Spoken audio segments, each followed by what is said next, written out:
ఈ పాఠంలో చూపిస్తున్నట్టున్నాను. కంటిపడి వ్యవహారానికి గత విజయంలో మీరు నడిపించారు, విమానంలో నడిపించారు.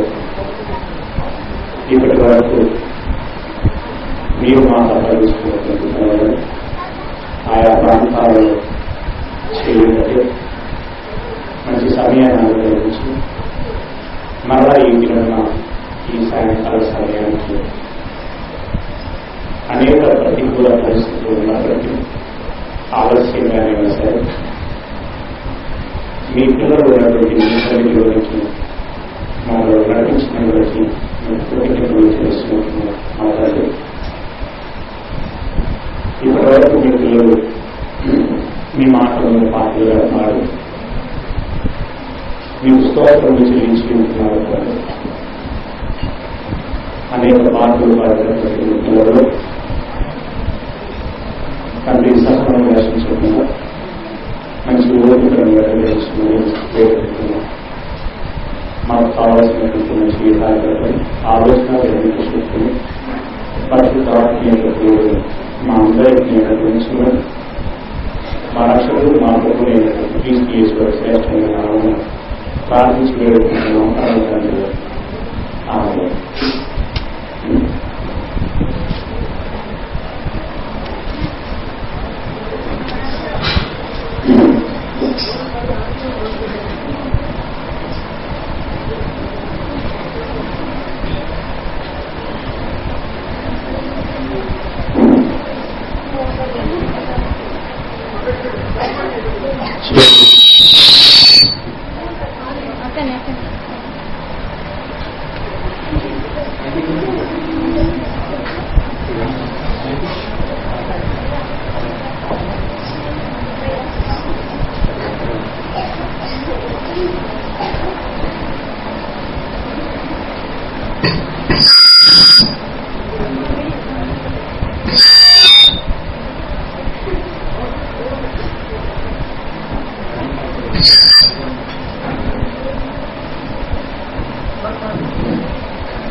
Hello hello hello hello hello hello hello hello hello సరిపోయిందా? వినబడుతుందా? చేరువచ్చినటువంటి దేవుని పిల్లలైనటువంటి మీ అందరికీ ప్రభునామమున వందనములు, శుభములు చెల్లిస్తున్నాను. పిల్లలు ఈ కాసేపు మీరు అస్సలు కూర్చున్న చోట మీరు కదలకూడదు.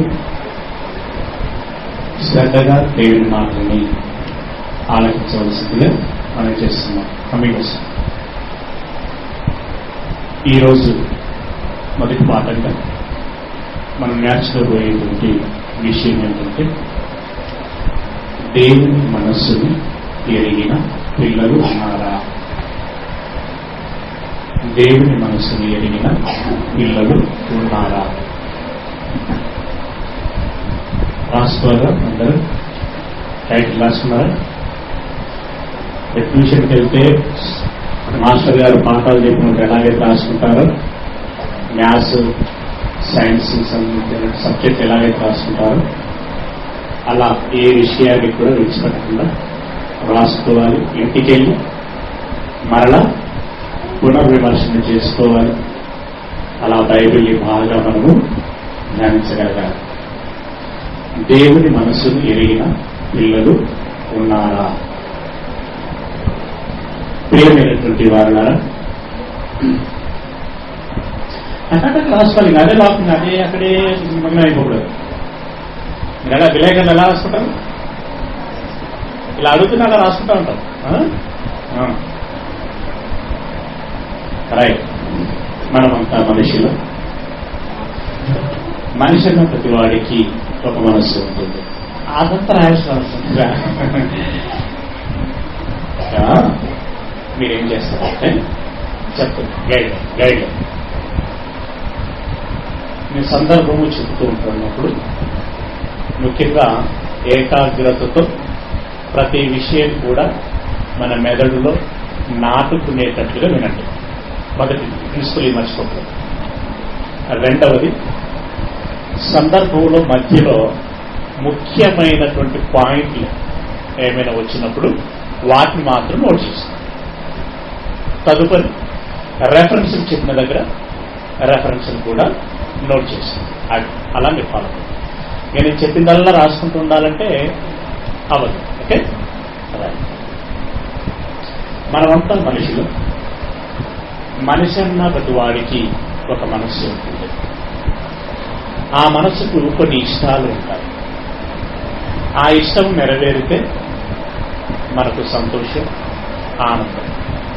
నెరవేరకపోతే బాధ, దుఃఖం, కష్టంగా ఉంటుంది. అందుకే మనం ఏం చేస్తామంటే ఎవరిని కూడా కోరి బాధలకు, దుఃఖాల పాలకి కావాలని మనం ఆలోచించాం. అలా కోరుకుంటాం. అందుకని మనం ఏం చేస్తామంటే మనకు కష్టం కలగకుండాన్నట్లుగా, మన ఇష్టాన్ని నెరవేర్చుకునేటట్లుగా, మన ఇష్టమునకు అనుకూలమైనటువంటి కార్యక్రమాలనే మనం ఏర్పాటు చేసుకుంటాం. అందుకే ప్రణాళికలను రూపొందించుకుంటాం. అనగా మనం చదివేటువంటి చదువులైనా, చేసేటువంటి ఉద్యోగాలైనా, కట్టుకునేటువంటి వస్త్రాలైనా, కొనుక్కునేటువంటి వాహనాలైనా, స్థలాలైనా, గృహాలైనా, చివరికి చేసుకునేటువంటి వివాహమైన మన ఇష్టానికి అనుకూలమైనటువంటి విధానంలోనే చేస్తాం. ఎందుకంటే మనకు కష్టం కలగకూడదు కనుక. అలాగే మనకు నచ్చిన వారు, మనం మెచ్చిన వారు, మనకిష్టమైనటువంటి వారు మన ఇంటికి వచ్చినప్పుడు మన మూలముగా వారికి ఎలాంటి ఇబ్బంది కలగకూడదు, ఎలాంటి కష్టము కలగకూడదు అని భావించి ఏం చేస్తామంటే వారి ఇష్టాయిష్టాలు ఏంటో తెలుసుకొని ఆ ఇష్టానికి అనుగుణంగా మనం ఏర్పాట్లు చేస్తూ ఉంటాం. తినే ఆహారం మొదలుకొని, అవునా, వారు ఏవేవైతే ఇష్టపడతారో వారు మన ఇంటి నుండి వెళ్ళిపోయేంత వరకు కూడా కావలసినటువంటి ఏర్పాట్లు చేస్తూ ఉంటారు. ఈ రకంగా ఒక మనిషి మరో మనిషి యొక్క మనసులోని ఇష్టాలు ఏంటో తెలుసుకొని తదనుగుణంగా మనము నడుచుకుంటాం. ఇది చాలా సంతోషకరమైనటువంటి విషయం, అభినందనీయకరమైనటువంటి విషయం. కానీ బాధాకరమైనటువంటి విషయం ఏంటంటే ఇలాంటి మనస్సున్నటువంటి మనుషులను కన్నా మహానీయుడైనటువంటి దేవునికి కూడా ఒక మనస్సు ఉంటుందనేటువంటి సంగతి నేడు మనసున్నటువంటి మనుషులు తెలుసుకోకపోవటం. దేవుడికి కూడా ఒక మనస్సు ఉంటుంది. ఉన్నప్పుడు ఆ మనసుకు కూడా ఒక ఇష్టం ఉంటుంది. అయినప్పుడు ఆ ఇష్టము నెరవేరితేనేమో ఆయనకు ఆనందం ఉంటుంది, నెరవేరకపోతే ఆయనకి కూడా బాధగా ఉంటుంది అని నేటి మనుష్యులు ఆయనను గురించి ఆలోచించకపోవటం అనేది చాలా బాధాకరమైనటువంటి విషయం ప్రియులారా. మనం దైవ సన్నిధిలోనికి వస్తాం, ప్రతి పూట ప్రార్థన చేస్తాం, గుడిలోకి వచ్చి కూడా ప్రార్థన చేస్తాం, దైవజనులు మన ఇంటికి వచ్చినప్పుడు ప్రార్థన చేయించుకుంటాం. అవును, ప్రార్థన అంటే ఏంటి అసలు? ప్రార్థన అంటే ఏంటి అంటే దేవునితో మాట్లాడడం. అవును, దేవునితో మాట్లాడటం అంటే ఏంటి? ఉదాహరణకి నేను సార్తో మాట్లాడుచున్నాను అని అంటే నా మనస్సులోని అభిప్రాయాలన్నీ ఆయనతో పంచుకుంటాను. In the same time sir కూడా తన మనసులో ఉన్నటువంటి ఆలోచనలని, అభిప్రాయాలని నాతో పంచుకుంటారు. దీన్ని మాట్లాడుకోవటం అంటారు. అలా కాకుండా ఆయన మౌనంగా ఉండి నేను ఒకరిని మాత్రమే మాట్లాడుతూ ఉన్నాననుకో, దాన్ని ఏమంటారు? మాట్లాడటం అన్నారు, ప్రసంగం చేయటం అంటారు. అవును, రైట్. అదేవిధంగా మరి మనం దేవునితో మాట్లాడుతున్నాం అన్నప్పుడు మన మనసులోని మాటలన్నీ చెబుతాం. మన బాధలు, మన కోరికలు, మన సంతోషాలు, మన ఆనందాలు అన్నీ దేవునితో పంచుకుంటాం. మనకు కావలసినటువంటి అవసరాలన్నీ అడుగుతాం. ఎన్నిసార్లు ప్రార్థన చేసినా మనకు కావలసినటువంటి అవసరాలన్నీ అడుగుతాం. తండ్రిగా ఆయన ఇప్పటికే ఎన్నో ఇచ్చాడు, ఇస్తూనే ఉన్నాడు, ఇంకా కూడా ఇస్తూ ఉంటాడు. కానీ పిల్లలముగా దేవుడు మనం అడగక మునిపే ఇన్ని ఇచ్చాడు కదా ప్రకృతి రూపంలో. మనం అడిగినప్పుడు కూడా స్పందించి మనకు కావలసినటువంటి వాటిని అన్నిటినీ ఇచ్చి మనలను సమాధానపరుస్తున్నాడు కదా. ఇంత చేసినటువంటి మన కన్న తండ్రి మనస్సు నన్ను బట్టి గాని, మనలను బట్టి గాని, ఈ సమాజమును బట్టి గాని ప్రస్తుతమున ఆయన మనస్సు ఎలాగున్నది? సంతోషంగానే ఉన్నదా లేదా బాధతో ఉన్నదా? తండ్రి మనస్సు ప్రస్తుతమున ఏమై ఉన్నది అని దేవుని పక్షముగా, దేవుని వైపు నుండి దేవుని మనస్సును అర్థం చేసుకుంటున్నటువంటి వారు ఎంతమంది? ఆలోచన చేస్తున్నటువంటి వారు ఎంతమంది? ఎంతసేపు అయ్యా ఇదిగో నా పెద్ద కుమారుడు దుబాయ్లో ఉంటున్నాడు, వారికి ఉద్యోగంలో స్థిరత్వం వచ్చేటట్లుగా మీరు సహాయము దయచేయండి. చిన్న కుమారుడు ఇప్పుడే డిగ్రీ ఫైనల్ ఇయర్లో ఉన్నాడు, ఆ చదువు అయిపోగానే ఉద్యోగం వచ్చేటట్లుగా సహాయం చేయండి. నా కూతురు వివాహం చేయాలనుకుంటున్నాను, ఏ విధంగానైనా మంచి సంబంధం కుదిరేటట్లుగా సహాయం చేయండి. ఇదిగో మా ఆయనని చర్చికి తీసుకురావాలని ఎన్నో నెలల నుండి నేను ప్రార్థన చేస్తూనే ఉన్నాను, ఇంకా రావటం లేదయ్యా అని ఏ విధంగానైనా మారి చర్చికి వచ్చేటట్లుగా మీరు సహాయం చేయండి. నాకు కూడా 4 రోజుల నుండి ఒంటిలో నలతగా ఉంది అయ్యా, మరి నాకు మంచి ఆరోగ్యాన్ని ప్రసాదించండి. ఇలా ఆరోగ్య సమస్యల గురించి, ఆర్థిక సమస్యల గురించి, ఉద్యోగ సమస్యల గురించి, మానసిక సమస్యల గురించి ఎన్నో అడుగుతూనే ఉంటాం.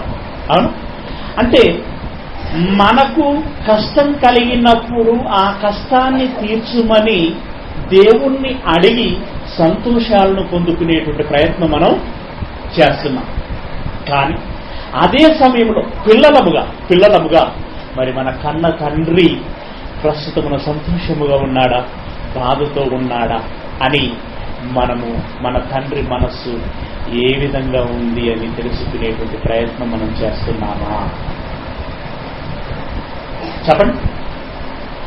ఒక తల్లి ఉన్నది అనంటే 9 మాసాలు మోస్తుంది, కంటుంది, పాలు పడుతుంది, ఉగ్గు పెడుతుంది, మాట నేర్పుతుంది, నడక నేర్పుతుంది, చదువును చెప్పిస్తుంది, ఉద్యోగం పెట్టిస్తుంది, ఒక ఇంటి వాడిని చేస్తుంది. అప్పటి వరకు తన ఒంటిలో ఉన్నటువంటి శక్తిని అంతటినీ ఖర్చు పెడుతుంది కదా. రక్తమును పాలుగా మార్చి ఇస్తుందండి. అంత పెంచి పెద్ద చేసినటువంటి ఆ తల్లి ఇక అతను ప్రయోజకుడైన తర్వాత తాను అనుకుంటుంది, ఏమనుకుంటుంది? అమ్మయ్య, నా బాధ్యతను తీర్చుకున్నాను, ఇక మీదట పనిచేసేటువంటి ఓపిక కానీ శక్తి కానీ నాలో లేదు.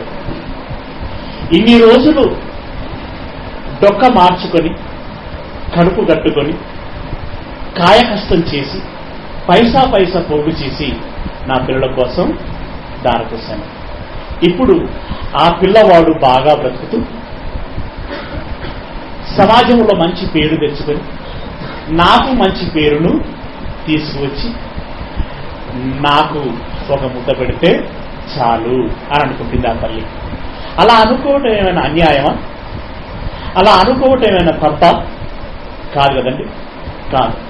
అంటే ఒక తల్లి తన కుమారుణ్ణి పెంచిన తర్వాత ఆ తల్లి ఏమనుకుంటుందంటే, ఇన్నాళ్ళ నుండి నేను నా పిల్లల కోసం ఆలోచించాను, ఇప్పుడు నా పిల్లలు నా కోసం ఆలోచిస్తే బాగుంటుంది అని అనుకుంటుంది.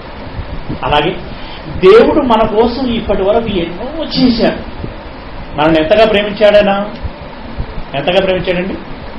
దేవుడు లోకమును ఎంతో ప్రేమించాడు. ఎంతో ప్రేమించానంటే ఎంత ప్రేమించాడన్నట్టు? ఇంతనా?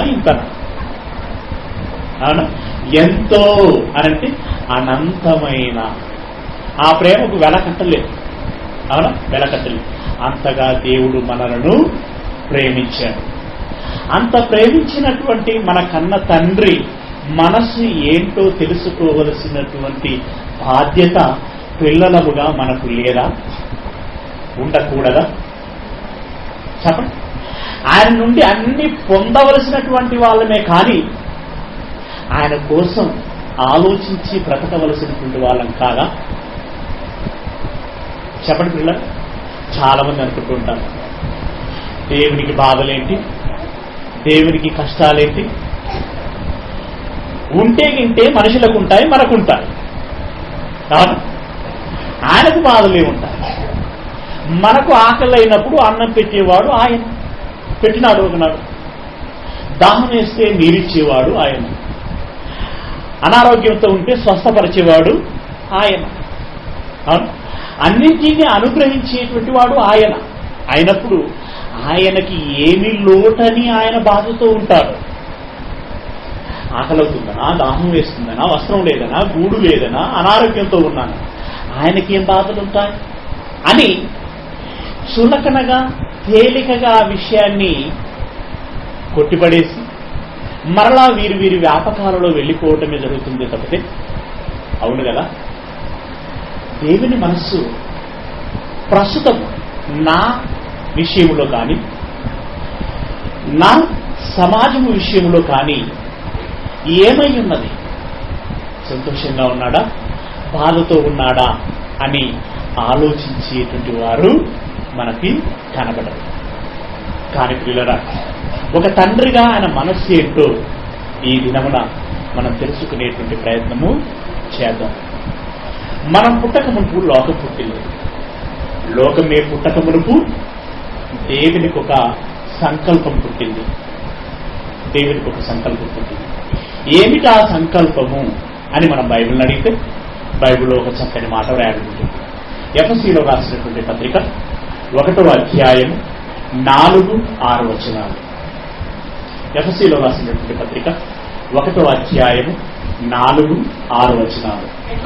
ఎట్లనగా తన ప్రియుని యందు తాను ఉచితముగా మనకు అనుగ్రహించిన తన కృపా మహిమకు కీర్తి కలుగునట్లు తన చిత్త ప్రకారమైన దయా సంకల్పము చొప్పున యేసుక్రీస్తు ద్వారా తనకు కుమారులనుగా స్వీకరించుటకై మనలను ముందుగా తన కోసము నిర్ణయించుకొని మనము దేవుని ఎదుట పరిశుద్ధులమును నిర్దోషులమునై ఉండవలయునని జగత్తు పునాది వేయబడక మునుపే ప్రేమ చేత క్రీస్తులో మనలను ఏర్పరచుకునేను. పిల్లరా, మీరు గ్రహించారో లేదో కానీ అక్కడ వ్రాయబడినటువంటి మాటలలో ముఖ్యమైనటువంటి 3 విషయాలు మనకు కనబడుతూ ఉంటాయి. అందులో ఒకటి ఏంటంటే, నాకు పిల్లలు కావాలి అని. ఎవరు కావాలి? పిల్లలు కావాలి. పిల్లరా, ఎంతమంది కావాలని అనుకుంటున్నారు? ఎంతమంది కావాలనుకుంటున్నారు? ఈరోజు భూమి మీద ఎంతమంది ఉన్నారండి మనుషులు? భూమి మీద ఎంతమంది ఉన్నారు? సుమారు 720 కోట్ల మంది. అవునా? ఇప్పుడు మరణించిన వారి లెక్కెంత? అది లెక్కకి అందరికీ. ఇంకా రాబోతున్నటువంటి వారెంతమంది ఊహించలేదు. ఇంతమంది పిల్లలు కావాలి అని దేవుడు ఒకనాడు అనుకున్నాడు.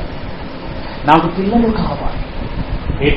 పిల్లలు కావాలనేటువంటి కోరిక ఇంత బలంగా ఉంటుందా అనంటే, అమ్మాని పిలిపించుకునేటువంటి ఆ పిలుపులోని గొప్పతనాన్ని, మాధుర్యాన్ని ఆస్వాదించేటువంటి ఆ తల్లిని అడగండి, ఎందుకు పిల్లలు కావాలని కోరుకుంటారో వారు చెప్తారండి. అలాగే డాడీ అని పిలిపించుకునేటువంటి ఆ పిలుపులోని గౌరవాన్ని ఆస్వాదించేటువంటి ఆ తండ్రులను అడగండి, పిల్లలు కావాలని ఎందుకు కోరుకుంటారో. ఆ భావన వారికి ఎక్కడి నుండో రాలేదు, మన కన్న తండ్రి అయినటువంటి దేవుని నుండి వచ్చింది. అవునండి. ఇప్పుడు వనరులు తగ్గిపోయాయి గనక ఒక్కరైతే ముద్దు, ఇద్దరు అసలే వద్దు అనేటువంటి నినాదం వచ్చేసింది. కానీ మన తాతల కాలంలో వారికి ఎలాగుండేది తెలుసా? ఇలా డబ్బులు సంపాదించాలి, భూములు సంపాదించాలి అనేటువంటి ఆలోచన వాళ్ళకి లేదు.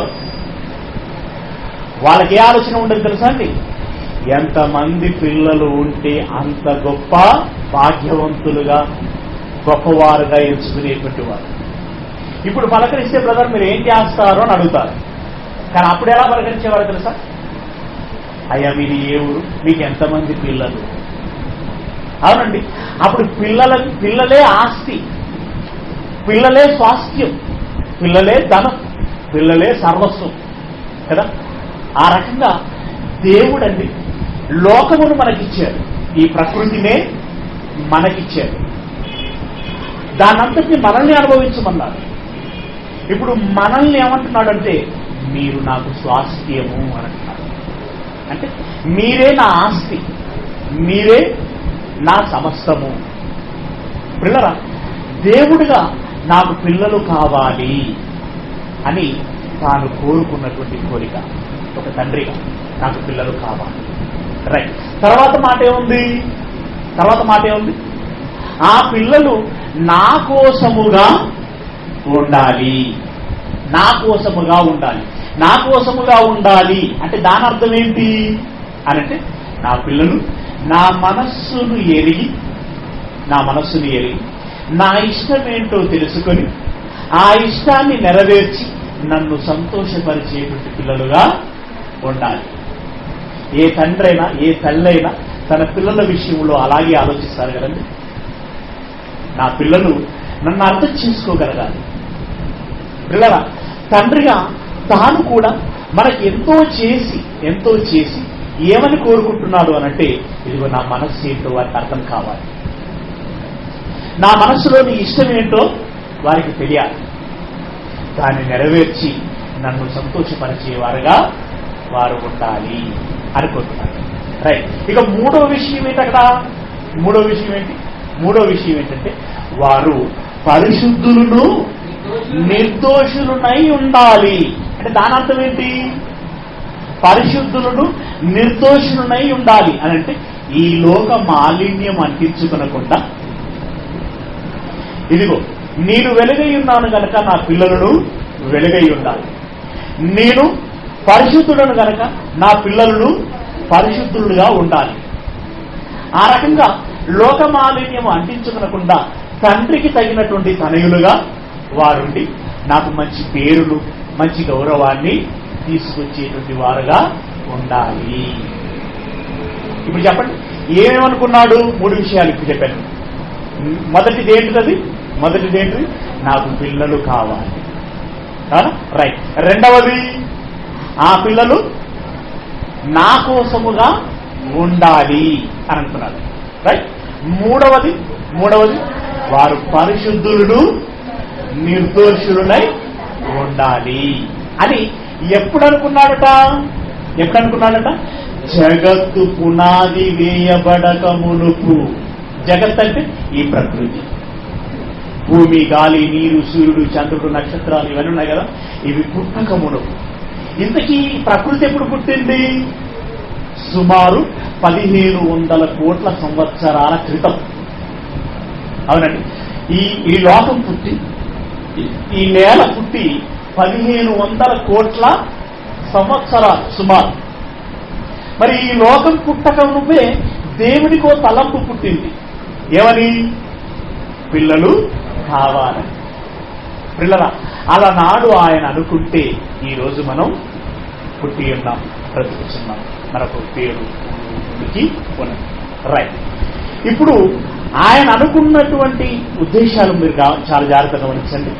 నాకు పిల్లలు కావాలనుకున్నాడు, ఆ పిల్లలు నా కోసముగా ఉండాలనుకున్నాడు, వారు పరిశుద్ధులను నిర్దోషులనై ఉండాలని అనుకొని మనకు కావలసినటువంటి చక్కనైనటువంటి ఆహ్లాదకరమైనటువంటి ఈ పచ్చని ప్రకృతిని కలగజేశాడు. ఇందులో మనకి ఏమేమి ఉండాలో వాటినన్నిటినీ సిద్ధపరిచాడు.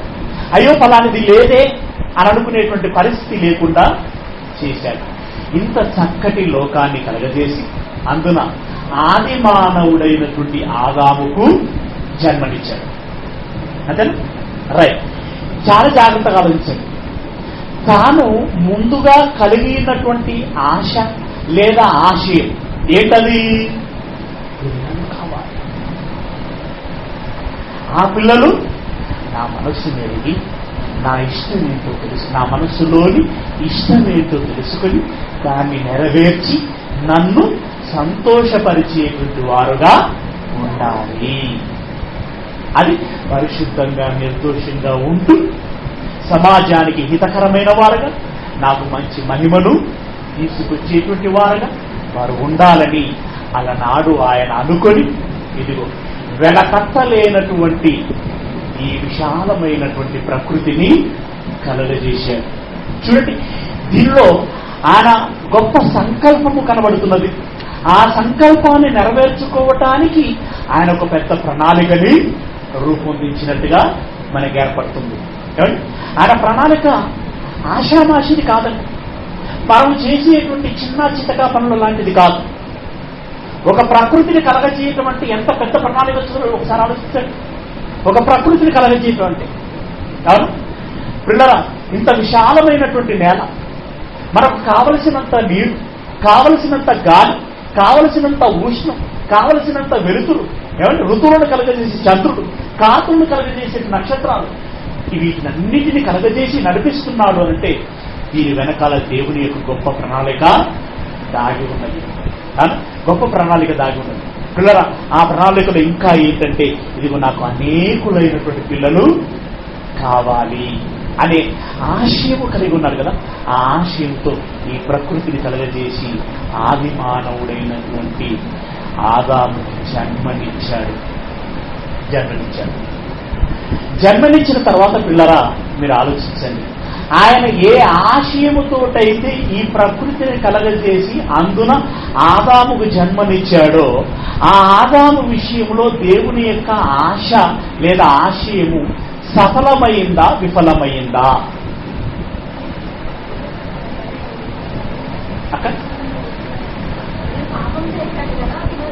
కదా, ఆజ్ఞాతిక్రమం చేశాడు. ఎవరి మాటను అతిక్రమించాడు? సర్పంచ్ మాటలు కాదు, కార్పొరేటర్ మాటలు కాదు, గల్లీ లీడర్ మాట కాదు, పోనీ ఢిల్లీ లీడర్ మాట కూడా కాదు. ఎవరి మాటనండి? ఎవరి మాట? ముల్లోకాలకు అధిపతి అయినటువంటి జీవము గల దేవుని మాటను అతిక్రమించాడు. అదొకటి నీ గుండెలండి, అదొకటి నీ గుండె. దేవునికి ఎంత బాధ కలిగి ఉంటుందో ఒకసారి ఆలోచించండి. దేవునికి ఎంత బాధ కలిగి ఉంటుంది. ఇంతకీ ఆదాము ఎంత తోడు? ముల్లోకాలను కలగజేసిన వాడు దేవుడైతే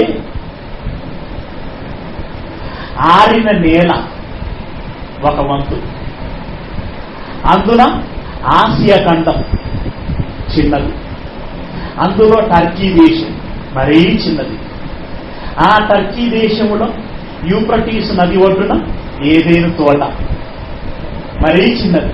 ఆ ఏదైనా తోటలో ఆదాము నిలబడిన స్థలం ఏటుకొలిసిన జానుడు. జానుడు స్థానంలో నిలబడ్డటువంటి మనుష్యుడు మూడు లోకాలకు అధిపతి అయినటువంటి దేవుని మాటను అతిక్రమిస్తే ఆ దేవునికి ఎంత ఆయాసంగా ఉంటుందండి, ఎంత బాధగా ఉంటుంది. ఆలోచించండి పిల్లలు. నాకు పిల్లలు కావాలనుకున్నటువంటి ఆయన యొక్క దీర్ఘ సంకల్పములో మొట్టమొదటి ప్రయత్నమే విఫలమైపోతే ఎంత బాధగా ఉంటుందో మీరు ఒకసారి ఆలోచించండి. ఇప్పుడు మీరందరూ చదువుకుంటున్నారు,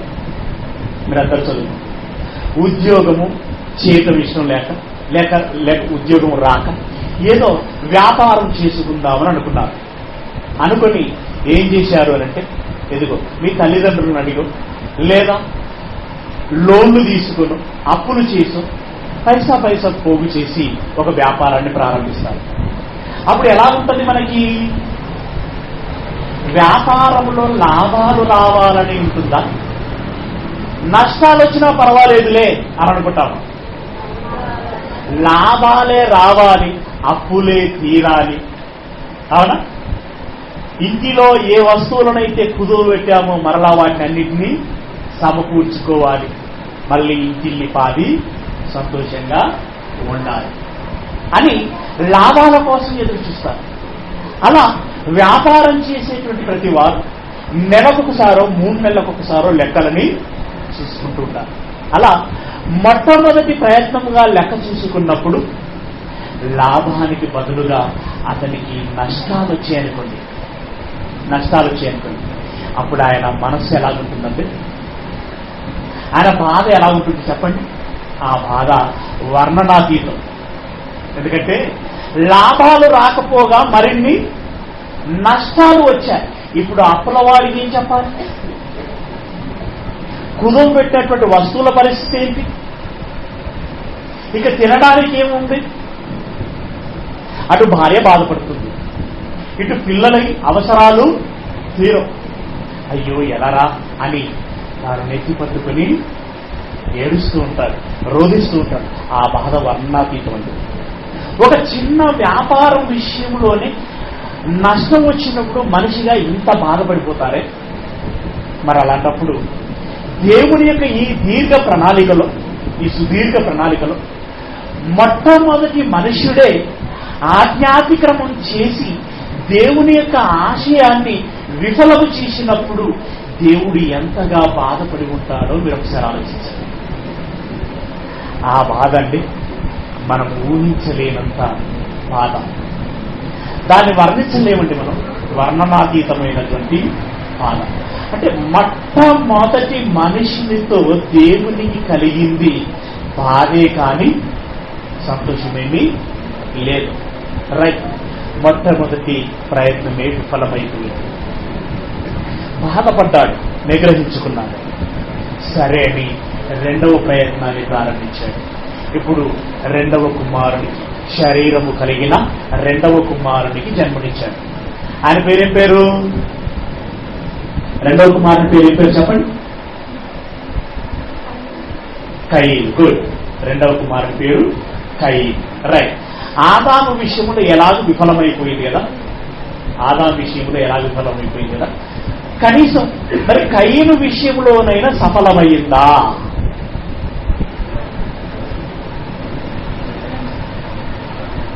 ఆదాము ఆజ్ఞాతిక్రమం చేశాడంటే వీడు ఏకంగా మర్డరే చేసి కదా. ఎవరు చంపాడు? తొడబుట్టిన తమ్ముణ్ణే చంపేశాడు. అంటే నరహంతకుడైపోయాడు. పిల్లరా, హత్య చేయటం అనేది అప్పటి వరకు ఇంకా జంతువు కూడా చేసిందో లేదు. కానీ రెండవ కుమారుడైనటువంటి కయీను హత్య చేశాడు. ఇప్పుడు ఆ బాధ పెరుగుతుందా తగ్గుతుందా? దేవుని యొక్క బాధ ఎలా పెరుగుతుంది? గ్రాఫ్ పెరిగినట్టుగా పెరుగుతూ ఉంటుంది. అలా తరాలు గడుస్తున్నాయి. నోవాహు కాలం వచ్చింది. నోవాహు కాలంలో ఒక ప్రళయం వచ్చింది కదా. ఏ ప్రళయం అది?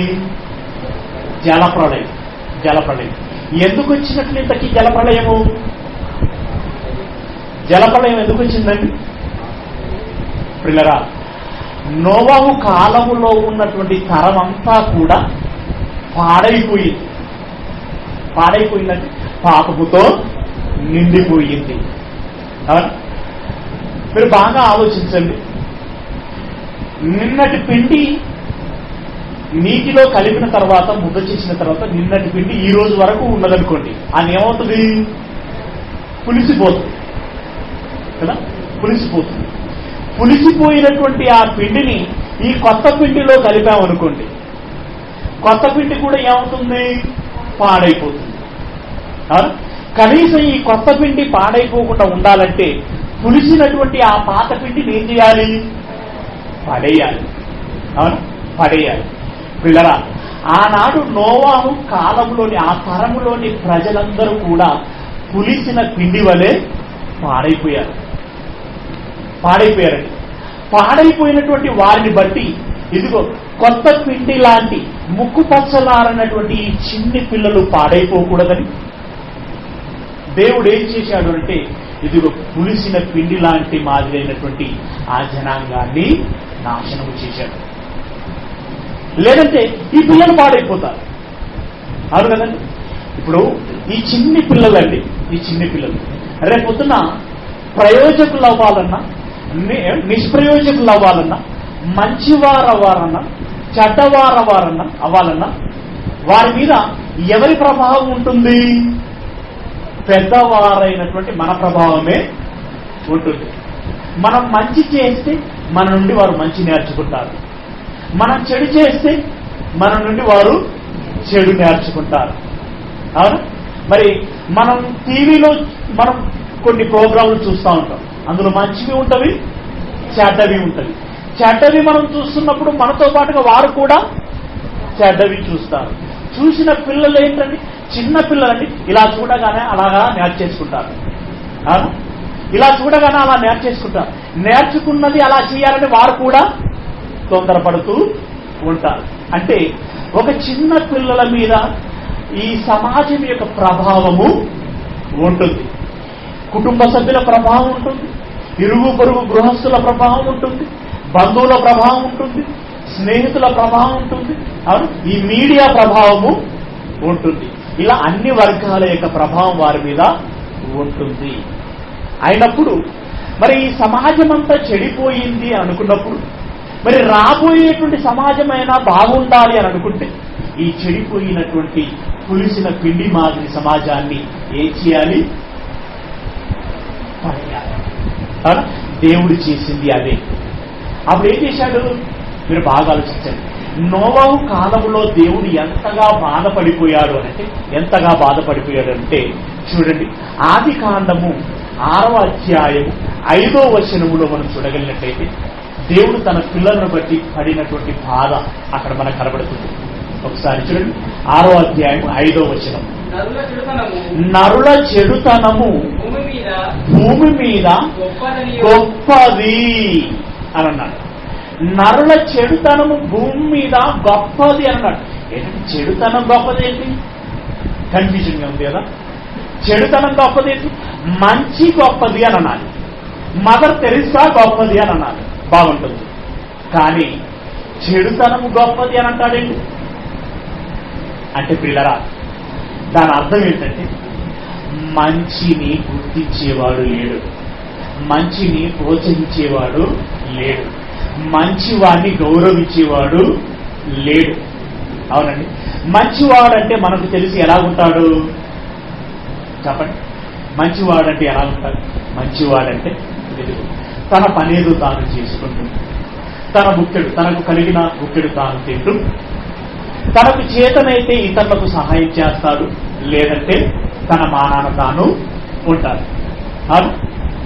అవును పిల్లలు, చేతనైతే ఇతరులకు సహాయం చేస్తాడు, లేదంటే తన మానాన తాను ఉంటాడు. అలాంటి వాడిని చూసి ఈ సమాజం ఏమంటుందో తెలుసా?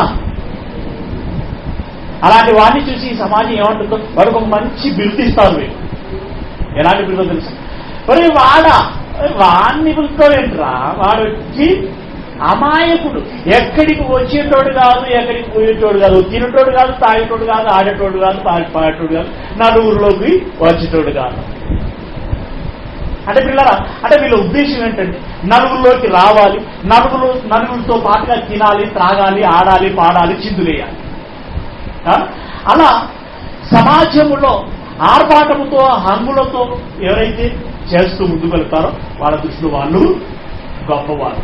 కానీ తన పనేదో తాను చేసుకుంటూ, తనకు కలిగిందేదో తాను అనుభవిస్తూ, చేతనైతే ఇతరులకు సహాయం చేస్తూ తన మానన తాను ఉంటే సమాజం వారికి ఇచ్చిన బిరుదు ఏంటి? వాడొచ్చి అమాయకుడు అని. అలా కాకుండా 4 కుటుంబాలను చెప్పి 4 చంపిన వాడంటే భయం, భక్తి. అలాంటి వాడు కనబడితే వంగి దండాలు పెడతారు కదా.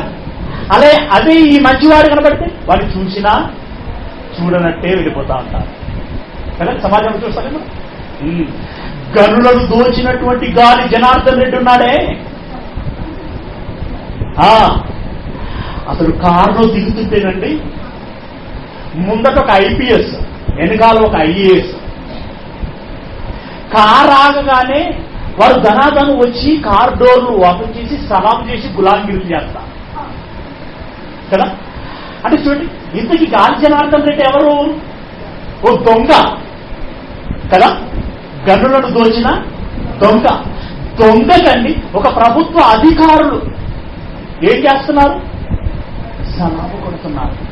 ఆయన దిగినప్పుడు అండి ఎంత హంగు, ఎంత ఆర్భాటం, ఎంత మంది ఆయన ఫాలో అయ్యేటువంటి వాళ్ళు, ఎంతమంది అండి. అది మంచివాడికి అలా వచ్చి సల్యూట్ కొట్టి డోర్ తీసి అయ్యా దిగండి అంటూ ఉంటారా? లేరండి. అందుకే ఇక్కడ ఏమన్నాడు దేవుడు? నరుల చెడుతనము భూమి మీద గొప్పది. ఎంత గొప్పది? గాలి జనార్దన్ అంతా గొప్పది. అవునండి. వాడు గనులను దోచుకుంటూ టిఫిన్ చేయడానికి హెలికాప్టర్లో బళ్ళారికి వెళ్ళేవాడంట టిఫిన్ చేయడానికి. పిల్లరా, ఇంటికి సాయంత్రంలో మళ్ళీ హెలికాప్టర్లో ఇంటి ఆవరణలో దిగితే ఆవరణలో నుండి ఇంట్లోనికి వెళ్ళడానికి కారు, ఇంట్లో దిగిన తర్వాత బంగారు కుర్చీలో కూర్చోవటం. పిల్లరా, ఇక గులాంగిర్లు చేసినటువంటి వాళ్ళకండి అందులోకి వెళ్ళిన తర్వాత బంగారు పల్లెంలో పాయసం పోసి బంగారు స్పూన్ ఇచ్చారనుకోండి, ఆ చెడ్డవాడైనా సరే వీళ్ళకి ఎలా కనబడతాడు? గొప్పవాడిగా కనబడతాడు. మంచిగాడి అని కనబడతాడు. తెలుసు వీళ్ళకి దొంగ తెలదా, సంతకాలు పెట్టిన వీళ్ళకి తెలదా దొంగ.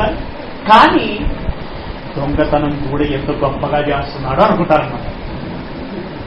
ఏమనుకుంటారు? నిజంగా అంటే ఇంత ఘనం దొంగతనం చేయాలన్నా కూడా కళ ఉండాలి. మరి అందరు చేయగలుగుతారా? అదే అనుకుంటారనమాట. దాన్నే దేవుడు ఇక్కడ ఇలా వర్ణించాడు. ఏమన్నాడు?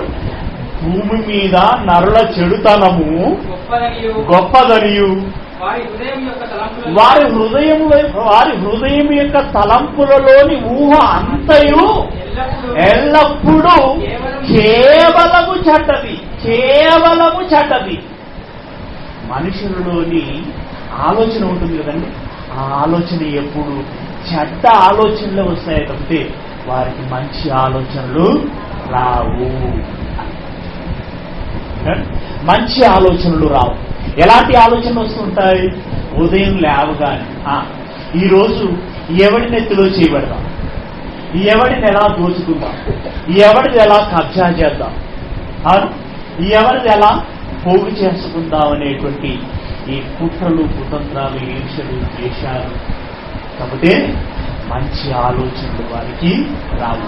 మంచి చేయాలనేటువంటి తలంపు వారిలో ఉండదు. ప్రేమ గుణం ఉండదు.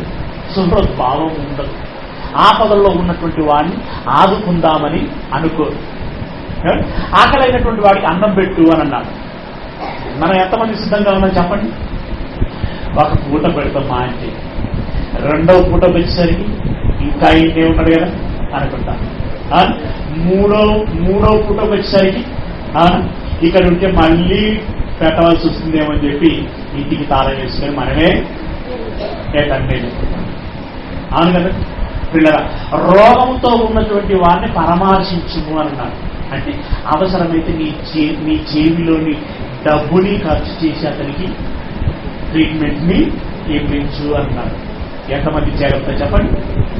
ఇలా మంచి ఆలోచనలు లేవు, మంచి ఆలోచన లేవు. వారి ఊహల్లోని తలము అంతే కేవలము చెడ్డది అంటే, కేవలము చెడ్డది అంటే ఉన్న ఆలోచన అంతా కూడా చెడ్డదే తప్పితే మంచిది లేదు అని అంటున్నాడు. ఇంకా చూడండి కిందకి వెళితే, తాను భూమి మీద పిల్లలను కన్నందుకు యెహోవా సంతాపము నొందాడట. ఎవరిని చేసినందుకు అంటున్నాడు? పిల్లలను కన్నందుకు. భూమిని సూర్య చంద్ర నక్షత్రాదులను కలగజేసినందుకు కాదు, జంతువులను కలగజేసినందుకు కాదు, వృక్షాలను పుట్టించినందుకు కాదు, పిల్లలను కన్నందుకు సంతాపము నొందాడట.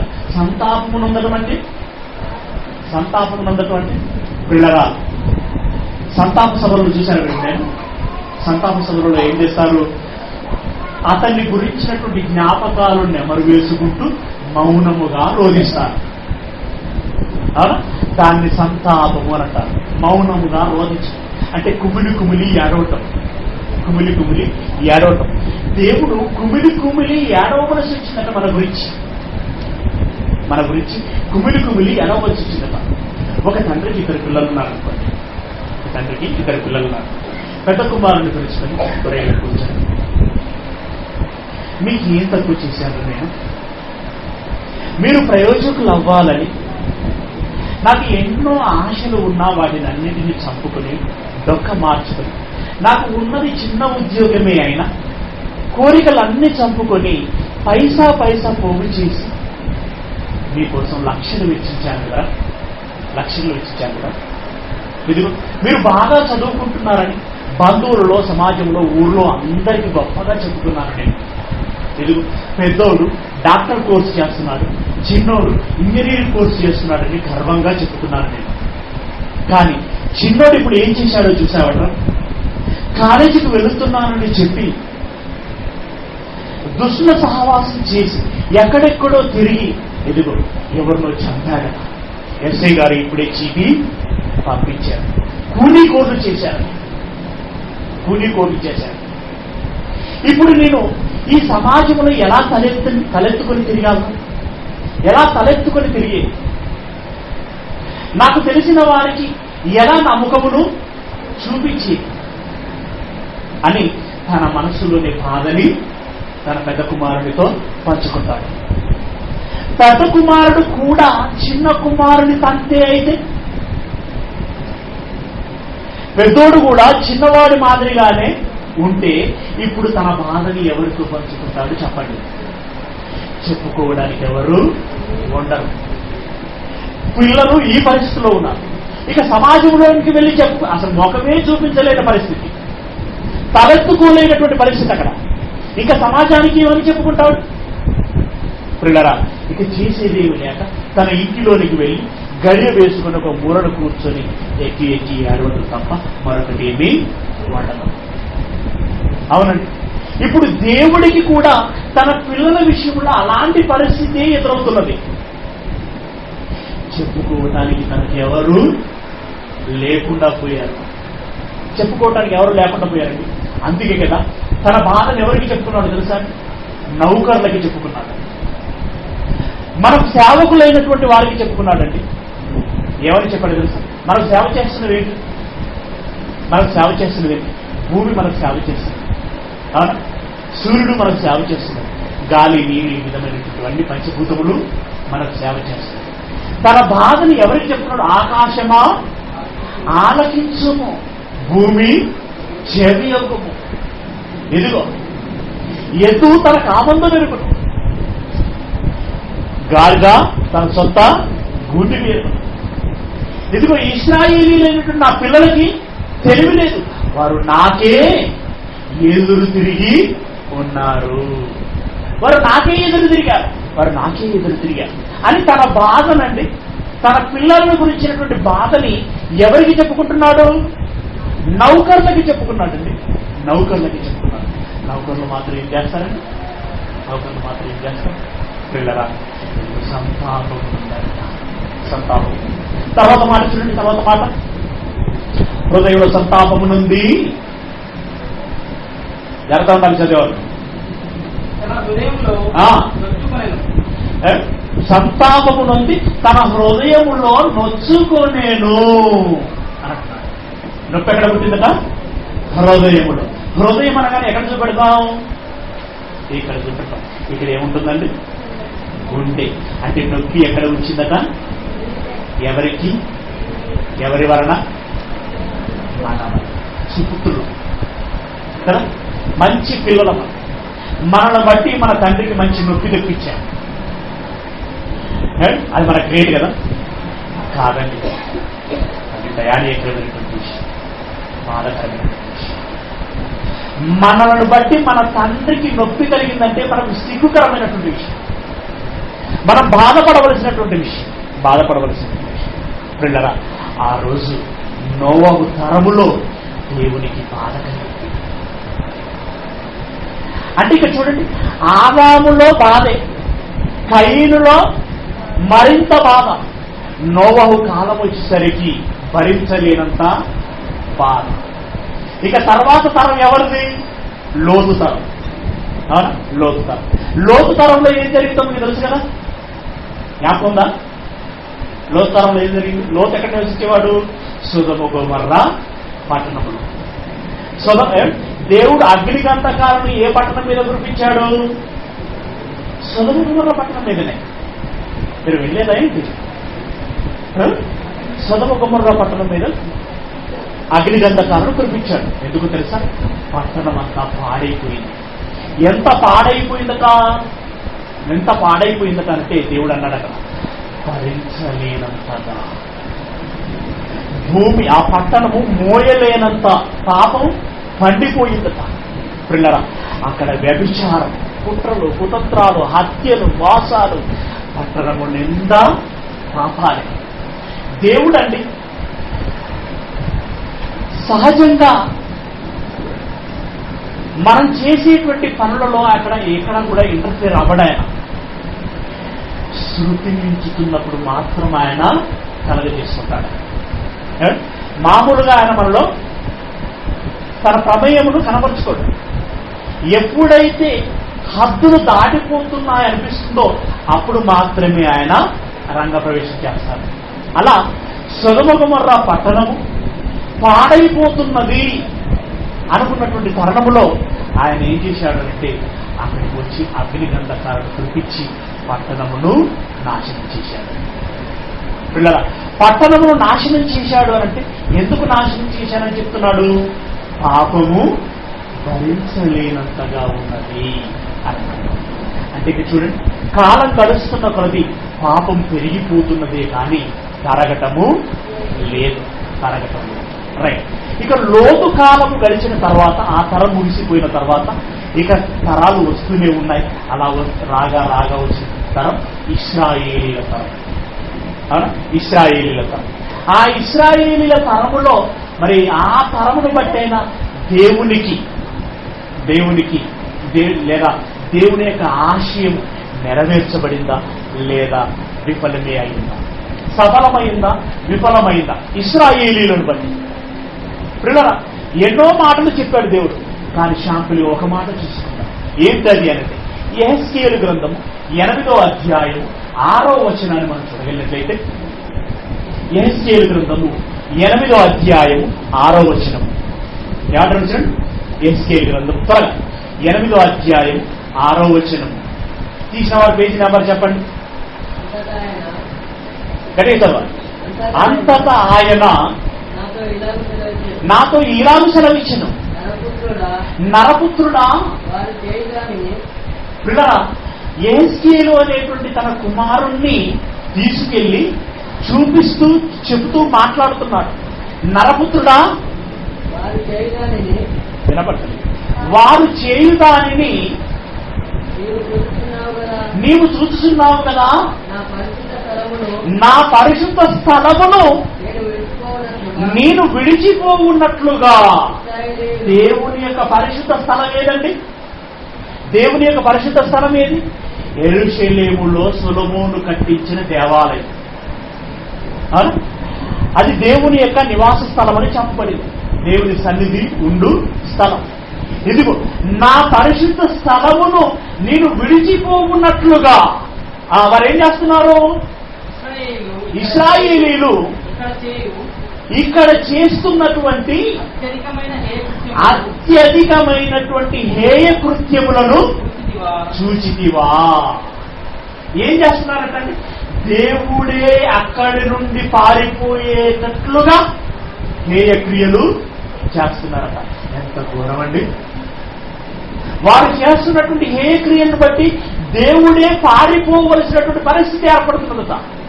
అమ్మో, ఇక్కడే ఉంటాం, ఇక్కడ ఉండలేవురా బాబోయ్, వీరు చేస్తున్నటువంటి ఈ క్రియలను మనం చూడలేవురా, వీరు మాట్లాడేటువంటి మాటలను వినలేవురా అనేంత పరిస్థితిని తీసుకొస్తున్నారు.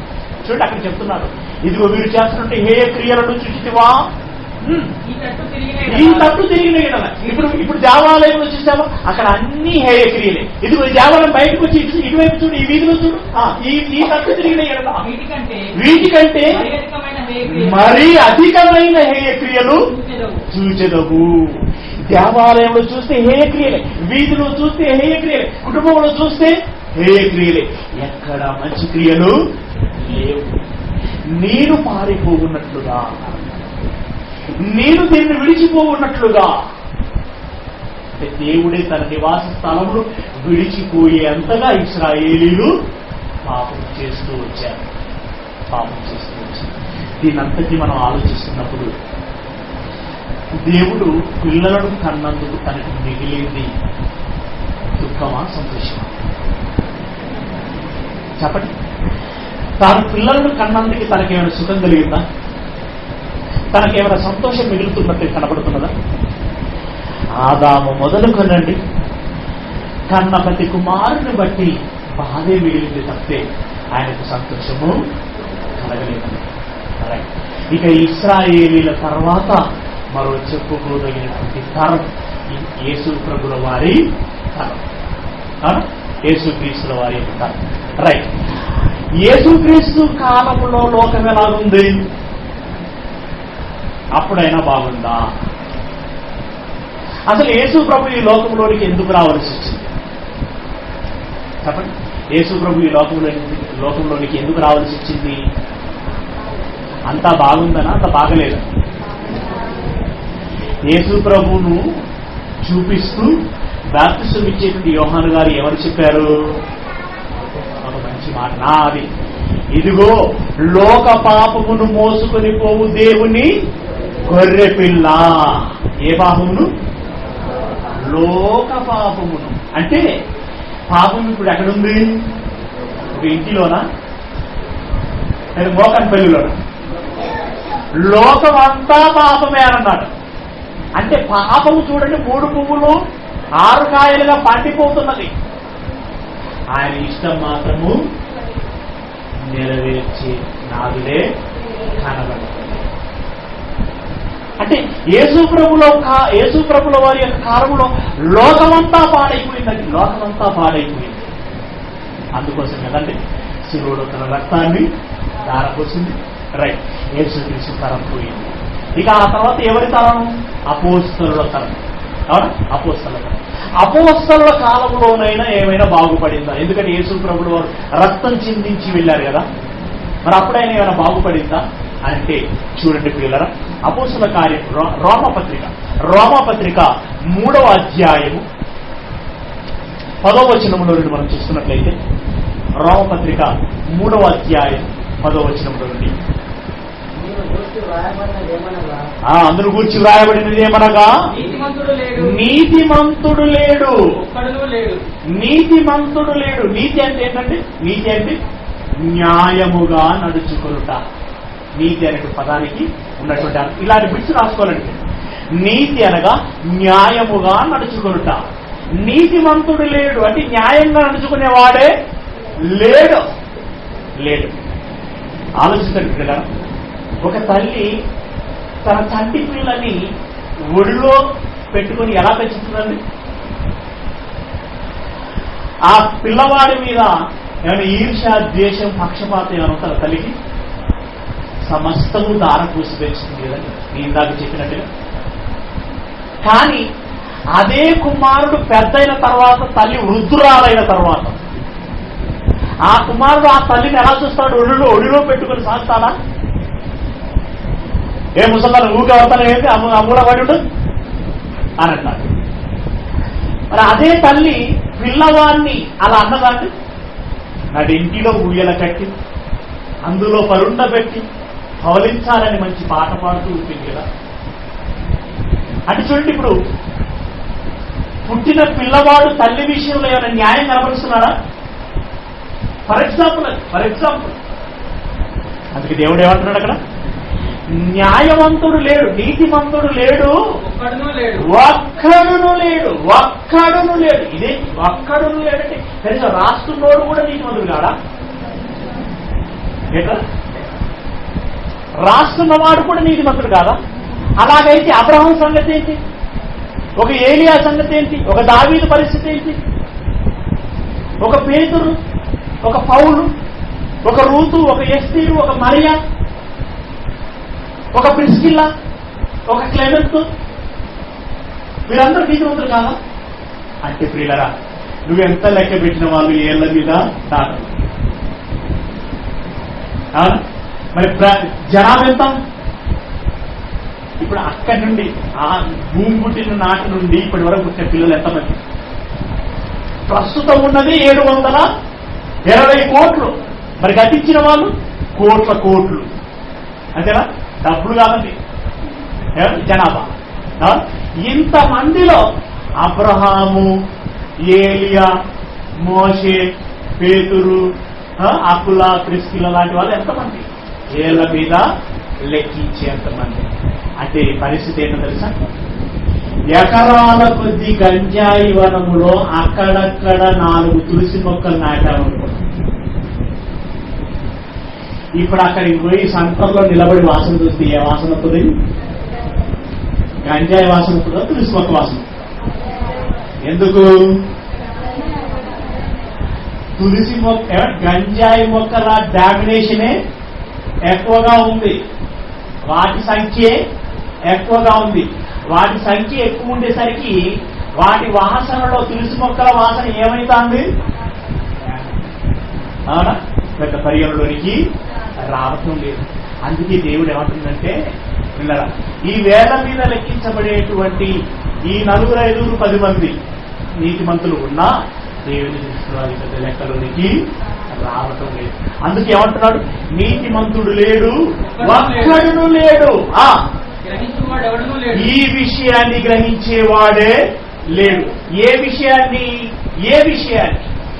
విషయాన్ని అంటే, ఇదిగో నాకు పిల్లలు కావాలి, ఆ పిల్లలు నా కోసముగా ఉండాలి, వారు పరిశుద్ధులుగా, నిర్దోషులుగా ఉండాలని సంకల్పించి ఆ తర్వాత చక్కనైనటువంటి ఒక ప్రకృతిని కలగజేసి అందులో ఆదాముకు జన్మనిచ్చి ఇప్పటి వరకు తన పిల్లలలో తన ఇష్టాన్ని చూడాలని ఆశపడుతున్నటువంటి తండ్రికి ఇప్పటి వరకు భంగమే కలిగిందే తప్పితే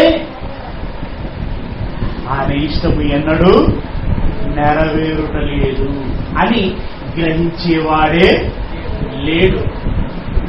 ఆనాటి నుండి ఈనాటి వరకు దేవుని హృదయము బాధతో మిగులుతున్నదే తప్పితే ఆయన సంతోషపడింది ఎన్నడూ లేదు అని గ్రహించేవాడే లేడు అంటున్నాడు.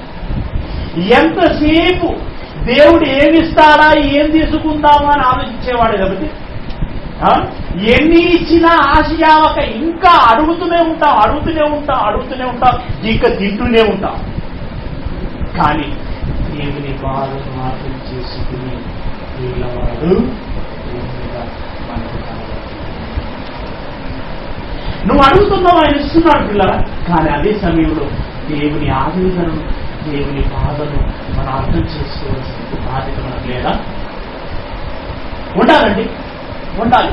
ఇదిగో దీన్ని ఆయన ఏమంటున్నాడు అక్కడ? దీనిని గ్రహించువాడెవడును లేడు. అంటే దీన్ని తెలుసుకునేవాడే, అర్థం చేసుకునేవాడే లేడు. ఆ తర్వాత దేవుణ్ణి వెదకువాడు లేడు. మన పిల్లవాడికి ఏ స్కూల్లో వేస్తే బాగుంటుందని వెతుకుతాం,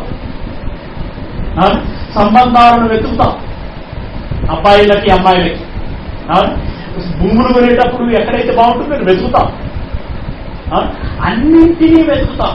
కట్టుకునే వస్త్రాలను వెతుకుతాం, కొనుక్కునే కూరగాయలను వెతుకుతాం, అన్నింటినీ వెతుకుతాము. కానీ పిల్లరా, దేవుణ్ణి వెతికేవాడు లేడట.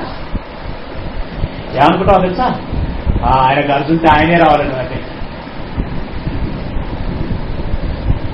చెప్పండి, దేవుని మనసులో ఏముందో నేను తెలుసుకుంటా అని ఎవరైనా దేవుని మనసులోని మాటను అర్థం చేయించేవారు ఎక్కడున్నారో నేను తెలుసుకుని ఆరాధించి అక్కడికి వెళ్ళి నేర్చుకుంటా అని వెళ్ళి నేర్చుకున్న వారు ఎవరైనా ఉన్నారా? అలా గర్జుంటే వాళ్ళే వచ్చి చెప్తాను.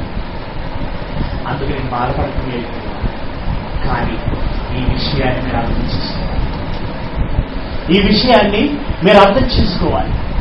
దేవుణ్ణి వెతికేవాడు లేడు అంటే తన అర్థం ఏంటో తెలుసా? దేవుని మనస్సు ఏంటో, ఆ మనసులో ఉన్నటువంటి ఇష్టం ఏంటో దాన్ని తెలుసుకునేటువంటి వాడు లేడు. అది తన అర్థం.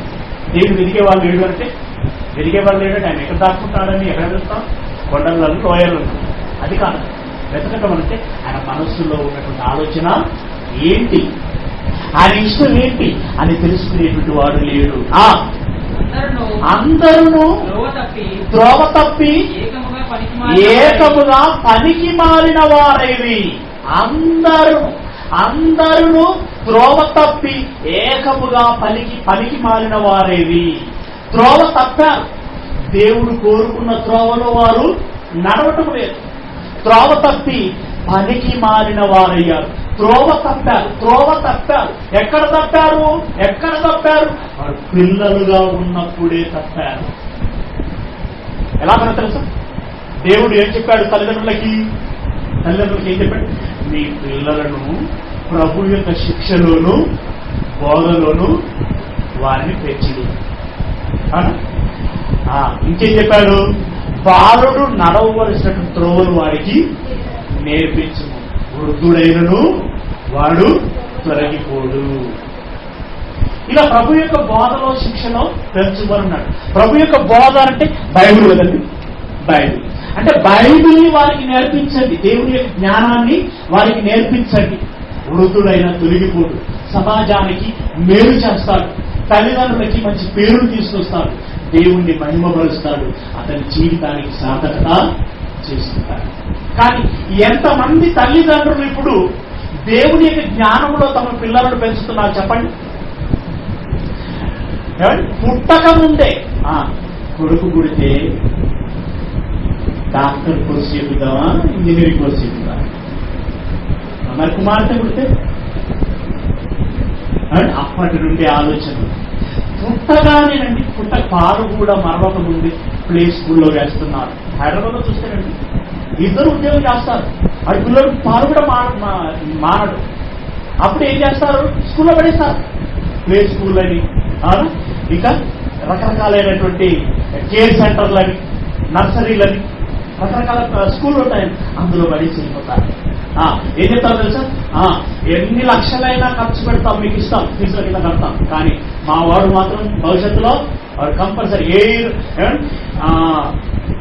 ఏరో టెక్నాలజీలో, నానో టెక్నాలజీలో మంచి స్పెషలిస్ట్ అవ్వాలి, లేదా పైలట్ అవ్వాలి, అప్పుడు కంపల్సరీ ఇంజనీర్ అవ్వాలి, లేదా డాక్టర్ అవ్వాలి, ఇదిగో ఐఏఎస్ కావాలి. ఎప్పుడు వాడు పాలు మరొక ముందుకే లక్ష్యాలు పెట్టి వాడిని అప్పుడే అడుగుతుంటా, ఏమంటావు? ఒరే నువ్వు పెద్దవారికి ఏమవ్వాలనుకుంటున్నారా అని. అప్పటి వరకు ఆ ఆలోచన ఊహ ఉండదండి. అంటే ఏదో అవ్వాలని అనుకుంటున్నారని ఆయనకు అప్పుడు అర్థం అవుతుంది.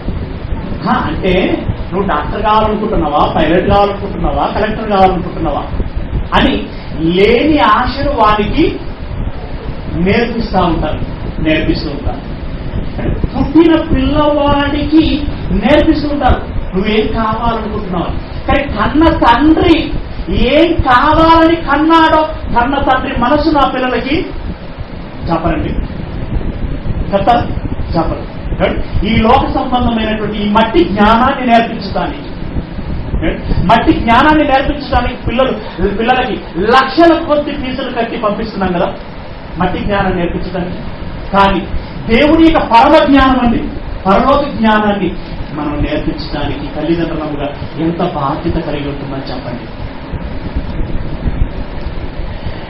దౌర్భాగ్యకరమైన పరిస్థితి ఏంటంటే మట్టి జ్ఞానానికి లక్షలు కడుతున్నారు, మహాజ్ఞానాన్ని ఉచితంగా నేర్పిస్తామన్నా నేర్చుకునేటువంటి పరిస్థితులు లేరు, నేర్పించాలనేటువంటి ఇంగితం తల్లిదండ్రులకి లేదు. ఇది ఎంత ఘోరం చెప్పండి, ఎంత ఘోరం. నీ తండ్రిని కాదని నువ్వేం చేయగలవు, నువ్వేం సాధించగలవు, ఎక్కడికి వెళ్ళగలవు? చాలా మంది అనుకుంటున్నారు, చాలా మంది ఆ మాటను బట్టి. అక్కడ ఏమన్నాడు, అక్కడ మంచి మాట, పనికి మాలిన వారైరి అని అన్నాడు. పనికి మాలిన వారంటారు ఏంటి కదా, ఇది ఆయన చదువుకున్నాడు, బాగా పంతులయ్యాడు, ఈయన చదువుకున్నాడు, మంచి ఎంఆర్ఓ అయ్యాడు, ఆయన కండక్టర్ అయ్యాడు, ఆయన కలెక్టర్ అయ్యాడు, ఆయన డాక్టర్ అయ్యాడు. బాగా చదువుకొని మంచి ప్రొఫెషనల్ వాళ్ళు నిలబడితే మీరు వచ్చి పనికి మాలిన వారంటారేంటి?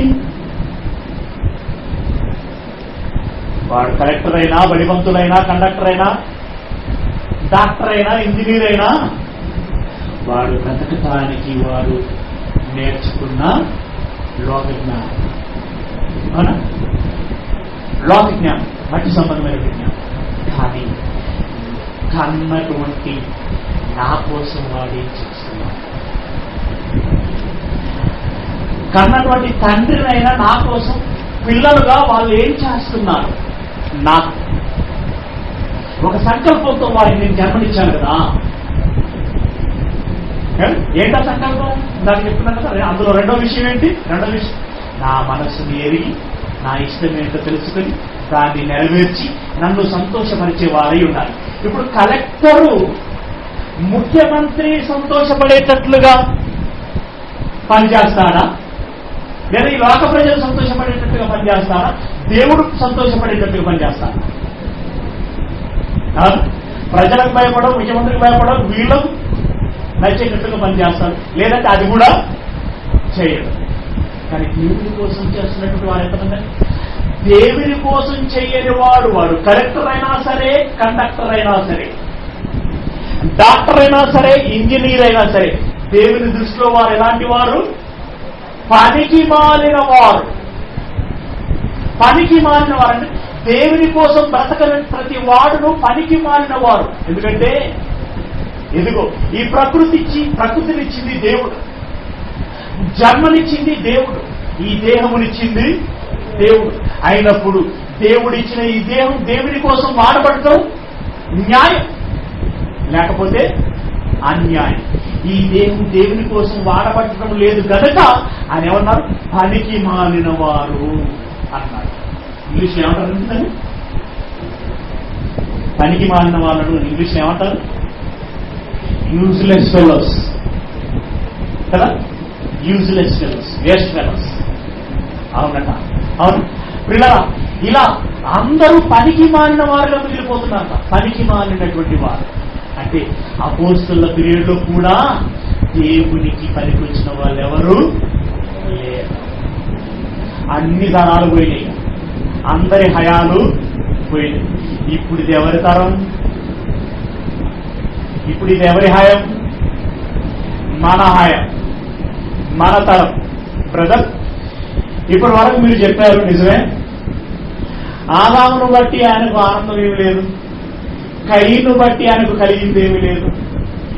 అవును, నోవహు తరం అయితేనేమి, ఇశ్రాయేలు తరం అయితేనేమి, యేసు ప్రభు తరం అయితేనేమి, అపోస్తలుల తరం అయితేనేమి, అన్ని తరములో ఆయనకు కలిగింది ఆవేదనే తప్పితే ఆనందం ఏమీ లేదు.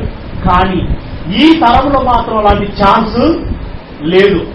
నన్నును బట్టి దేవుడు ఆనందపడతాడే తప్పితే బాధపడేటువంటి ప్రసక్తి లేదు అనేటువంటి వారు కొందరున్నారు. ఏమంటారు తెలుసా? ఎదుగో నేను క్రీస్తు యేసు రక్తం చేత కడగబడినటువంటి పరిశుద్ధులను. We are a Christian, we are a Christian. నేనే కాదు, మా తాత క్రైస్తవుడు, మా తండ్రి క్రైస్తవుడు, నేను క్రైస్తవులు, మేమంతా పరిశుద్ధులం, మమ్మల్ని బట్టి దేవుడు ఆనందపడతాడని చెబితే బాధపడే ప్రసక్తే లేదు అని అనుకుంటున్నటువంటి వారు చాలా మంది. ఈరోజు మన గ్రామంలోనే కాదండి, ఎక్కడ ఈ రాష్ట్రం మొత్తం మీద ఎన్ని గ్రామాలు ఉన్నాయో ఆ గ్రామాలలో ఎన్ని చర్చిలు ఉన్నాయో ఆ చర్చిలలోకి వెళ్తున్నటువంటి క్రైస్తవులు ఎంతమంది ఉన్నారు, వాళ్ళందరూ కూడా ఏమనుకుంటారు, మేము పరిశుద్ధులనే అనుకుంటారు తప్పితే పాపులం అని అంటారా? పాపులం అని అంటారు. మమ్మల్ని బట్టి దేవుడు సంతోషపడతాడే అని అనుకుంటారే తప్పితే బాధపడతాడని అనుకుంటారా? అనుకోరు. కానీ అసలు దేవుడు ఏమంటున్నాడో చూడండి. దేవుడు అంటే ఇప్పుడు ఈ తరమును బట్టి మనలను బట్టి ఏమంటున్నాడో మీరు ఒకసారి ఆలోచించండి పిల్లరా. ఇది ఏ దినాలు ఇవి? ఈ దినాలు ఏ దినాలు? అంత్య దినాలు, యేసు ప్రభు యొక్క రాకడ దినాలు. ఏమంటున్నాం? యేసు రేపు మాపో రాబోతున్న పాట కూడా పాడుతున్నాం కదా మనం, కదా? అంటే ఆయన రాకడ దినాలు అన్నమాట. రైట్. ఆయన రాకడ దినాలైన ఈ దినాలలో పరిస్థితి ఎలాగుంటుందో చెబుతున్నాడు చూడండి. లూకాసు వార్త 17వ అధ్యాయం 27వ వచనంలో నుండి.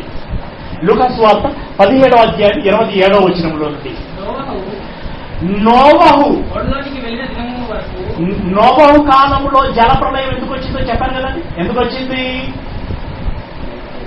ఆ తరములో ఉన్నటువంటి ప్రజలందరూ పాపముతో నిండిపోయారు కనుక వారిని ముంచేయాలని జలప్రళయాన్ని తీసుకొచ్చాడు. అప్పుడు నోవహు చెప్పాడండి దేవుడు. ఏమని చెప్పాడు అంటే, ఇదిగో నోవహు, లోకము పాపము భరించడానికిగా నిండిపోయింది. ఇదిగో నీవు నీ కుటుంబం బ్రతికేట్టుగా ఒక ఓడను కట్టుకో. నేను ఆకాశ తూములను విప్పి భూమిని నింపుతాను, నీవు ఓడలో తేలుతావు.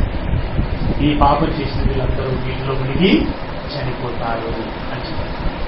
వెంటనే నోవహు ఓడ కట్టుకోవటం ప్రారంభించారు. దేవుని మాట నమ్మాడు కనుక ఓడ కట్టుకోవటం ప్రారంభించారు. అప్పుడు యేసు ప్రభువు వారు కూడా ఆత్మరూపంలో భూమి మీదకి వచ్చి ప్రజలందరికీ చెబుతున్నారు, ఇప్పటికైనా జాగ్రత్త పడండి, దేవుడు కొద్ది దినములలో జలప్రళయాన్ని తీసుకురాబోతున్నాడని యేసు ప్రభువు వారు ఆత్మరూపంలో సువార్త ప్రకటించారు. నోవహు కూడా ఉండబట్టలేక ఇరుగు పొరుగు వారందరికీ చెప్తున్నారు, ఇదిగో దేవుడు గత దినమున నాకు చెప్పింది ఏంటంటే, ఇదిగో పాపంతో నిండిపోయింది ఈ లోకం, జలప్రళయాన్ని తీసుకోబోతున్నాను, నువ్వు జాగ్రత్త పడు, ఓడ కట్టుకో అని నాకు చెప్పాడు. ఓడ కట్టుకోమని చెప్పాడు. ఎందుకైనా మంచిది, మీరు కూడా జాగ్రత్త పడి ఓడ కట్టుకోండి అని. అప్పుడు వారేమన్నారు తెలుసా? అప్పుడు వారేమన్నారు అంటే, ఇదిగో ముసలివాడికి ఉన్నట్టుండి పిచ్చిపట్టినట్టుంది, ఏంటోనట ఆకాశ తుమ్ములు విప్పబడతాయట, జనములు వస్తాయట, భూమంతా నింపబడతాయట, ఇది వాడు ఒక్కడే తేల్తాడట, మనం అందరం మునుగుతామట అని ఎకసక్కాలు చేశారే తప్పితే నోవహు చెప్పినటువంటి మాటను వారు ఆలోచించలేదండి, చెవికెక్కించుకోలేదండి, పట్టించుకోలేదండి, మారలేదు. మారకపోగా ఏ పనిలో ఉన్నారట? నోవహు ఓడ కట్టుకుంటుంటే వీరే పనిలో ఉన్నారట. జనులు తినుచు త్రాగుచు, ఏది తప్పిన ఇది మాత్రం తప్పదు. తినుచు త్రాగుచు ఏం తింటున్నారు? ఎన్ని బస్తాల బియ్యం తింటారో, ఎన్ని కోళ్ళను తింటారో, ఎన్ని గొర్రెలను తింటారో వారు తింటున్నారు, తాగుతున్నారు. పండుగలు, విందులు, వినోదాలు, తినుచు త్రాగుచు పెళ్ళాడుచు పెళ్లికి ఇయ్యబడుచు నుండిరి. ఒకవైపు ఆపదున్నదిరా అని మొర్రో అని ఆయన మొత్తుకుంటే ఈ వీళ్ళేం చేస్తున్నారు? తినుచు త్రాగుచు పెళ్లి చేసుకొనుచు పెళ్లికి ఇచ్చుతూ నుండిరి. తిన్నవాడి ముద్ద గొంతుకు దాటక ముందే నీరు గొంతును ముచ్చెత్తింది. పెళ్లి చేసుకుంటున్నటువంటి వాడు మూడో ముడి వేయక మునిపే నీరు ముంచెత్తేసింది. అంటే ఎలా ఉన్నారు మనుషులు? ప్రమాదము నెత్తి మీదికి వచ్చేంత వరకు కూడా వాడు విని జాగ్రత్త పడేటువంటి పరిస్థితుల్లో లేడు. వాడి బిజీ వాడికి, వాడి లోకం వాడికే, వాడి యావ వాడికే, కానీ దేవుని మాట వినేటువంటి పరిస్థితిలో లేడు. రైట్. నెక్స్ట్ తరం ఏమిటి? లోతు కాలంలో ఎలా ఉన్నారట? లోతు దినములలో జరిగినట్లు జరుగును.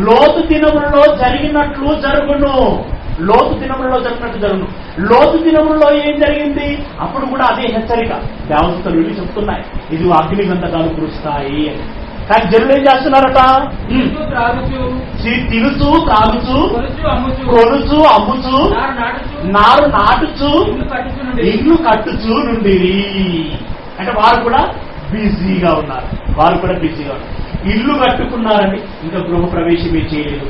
ఆలోపు అగ్ని గంధకం వచ్చి ఇంటి మీద పడేసింది. అంటే ప్రమాదం ముచ్చుకొచ్చేసింది. అంటే పిల్లరా, నోవహు కాలంలో ఉన్నటువంటి జనులైనా, లోతు కాలంలో ఉన్నటువంటి జనులైనా వారి వ్యాపకాలలో బిజీగా ఉన్నారే తప్పితే దేవుని యొక్క హెచ్చరికను వారు పట్టించుకొనలేదు. దైవజనుల యొక్క హెచ్చరికను వారు చెవికెక్కించుకొనలేదు. అవునా? ఆలోచించలేదు, అర్థం చేసుకోలేదు, మారు మనసు పొందలేదని. కానీ ప్రమాదం మాత్రం అనుభవించారు. అది ఇప్పుడు ఇక్కడ ఏమంటున్న అసలు పాయింట్ ఏంటంటే, నోవహు దినములలో ఏం జరిగిందో, ఎలాగూ జరిగిందో, లోతు దినములలో ఎలాగూ జరిగిందో ఇప్పుడు అసలు పాయింట్. మన పాయింట్ వస్తుంది చూడండి. అక్కడ ఏమంటున్నాడు? అది అయిపోయింది, చెప్పేశాను. ఆ ప్రకారమే. ఏ ప్రకారము? మీరు చెప్పండి. ఏ ప్రకారము? నోవహు కాలంలో ఏం జరిగిందో ఆ ప్రకారం, లోతు కాలంలో ఏం జరిగిందో ఆ ప్రకారం మనిషి కుమారుడు ప్రత్యక్షమగు దినములలో కూడా అలాగునే జరుగును. అంటే యేసుక్రీస్తు రాకడలో కూడా అలాగునే జరుగును. యేసుక్రీస్తు వచ్చినప్పుడు ఏం చేస్తాడు? ఆయన దొంగ వలె వచ్చి మేకల వలె గొర్రెల వలె వేరు చేస్తాడు, తీర్పు తీరుస్తాడు. గొర్రెల లాంటి స్వభావం ఉన్నటువంటి వారితో ఏమంటాడు? ఇదిగో దేవుని పిల్లలారా, లోకం పుట్టినది మొదలుకొని సిద్ధపరచబడినటువంటి దేవుని రాజ్యాన్ని మీరు స్వతంత్రించుకుని అని దేవుని ఎదుగు వారిని పంపిస్తారు. ఇప్పుడు మేఘం లాంటి స్వభావం ఉన్నటువంటి వారితో ఏమంటాడు? ఏదిగో అపవాదికి వారి దూతలకు సిద్ధపరచబడినటువంటి నిత్యాగ్ని దండంలోనికి మీరు వెళ్ళుడి. యేసు ప్రభు వచ్చినప్పుడు తీర్పు తీర్చడం జరుగుతుంది. ఆ తీర్పులో మీరు ఆలోచించండి, ఆ తీర్పులో ఎక్కువ మంది పరలోకం వెళ్తారా, పాతాళం ఉన్న నరకం వెళ్తారా? ఎందుకంటే చెడిపోయిన వారే ఎక్కువ, అనీతిమంతులే ఎక్కువ. తక్కువ కాదు, ఎక్కువ అనీతిమంతులు. నీతిమంతులు తక్కువ, చెడిపోయిన వారే ఎక్కువ. ప్రభు వచ్చినప్పుడు తీర్పు తీర్చునంటు. ఇప్పుడు మనం బోధనలో దైవజనులు ఏం చెప్తూ ఉంటారు? యేసు ప్రభు యొక్క రాకడ దినాలు సమీపించాయి. ఇదిగో యేసుక్రీస్తు రాకడైనా మన పోకడైనా త్వరగా జరిగిపోతుంది. మనం కూడా ఎన్ని రోజులు బ్రతకము, మన బ్రతుకు నీటి ఆవిరి లాంటిది. రేపో మాపో మనం చనిపోతాము. మనము చనిపోయినా యేసుక్రీస్తు వచ్చినా మనకు ప్రమాదము పొంచి ఉంటుంది. కనుక మీరు మారు మనసు పొందండి అని వీరు చెప్తుంటారు. అంటే మీ మారు మనసు ఎలా రావాలి? మీరు రావాలి, దేవుని మనసు ఏంటో తెలుసుకోవాలి, తదనుగుణంగా మీ మనసును మార్చుకోవాలి. అప్పుడు దేవునికి ఇష్టమైనటువంటి వారుగా ఉండాలి. అలా మీరు రండి, దేవుని మాటలు వినటానికి రండి, దేవుని జ్ఞానాన్ని నేర్చుకోండి అనంటే ఎంతమంది వస్తారు చెప్పండి? ఎంతమంది వస్తారు చెప్పండి? నాకు తెలియదు కదా ఈ ఊరి పరిస్థితి. నిజంగా ఇంతమంది ఉన్నారు ఇక్కడ కూర్చున్నారు కదా. ఇప్పుడు మీరు మీ దగ్గర యూత్ కానీ లేదంటే క్రైస్తవులు కానీ ఇంతమంది ఉన్నారు.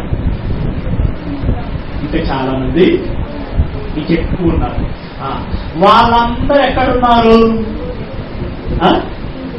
ఏం చేస్తున్నారు? తినడానికి సిద్ధం చేసుకుంటున్నారు కదా.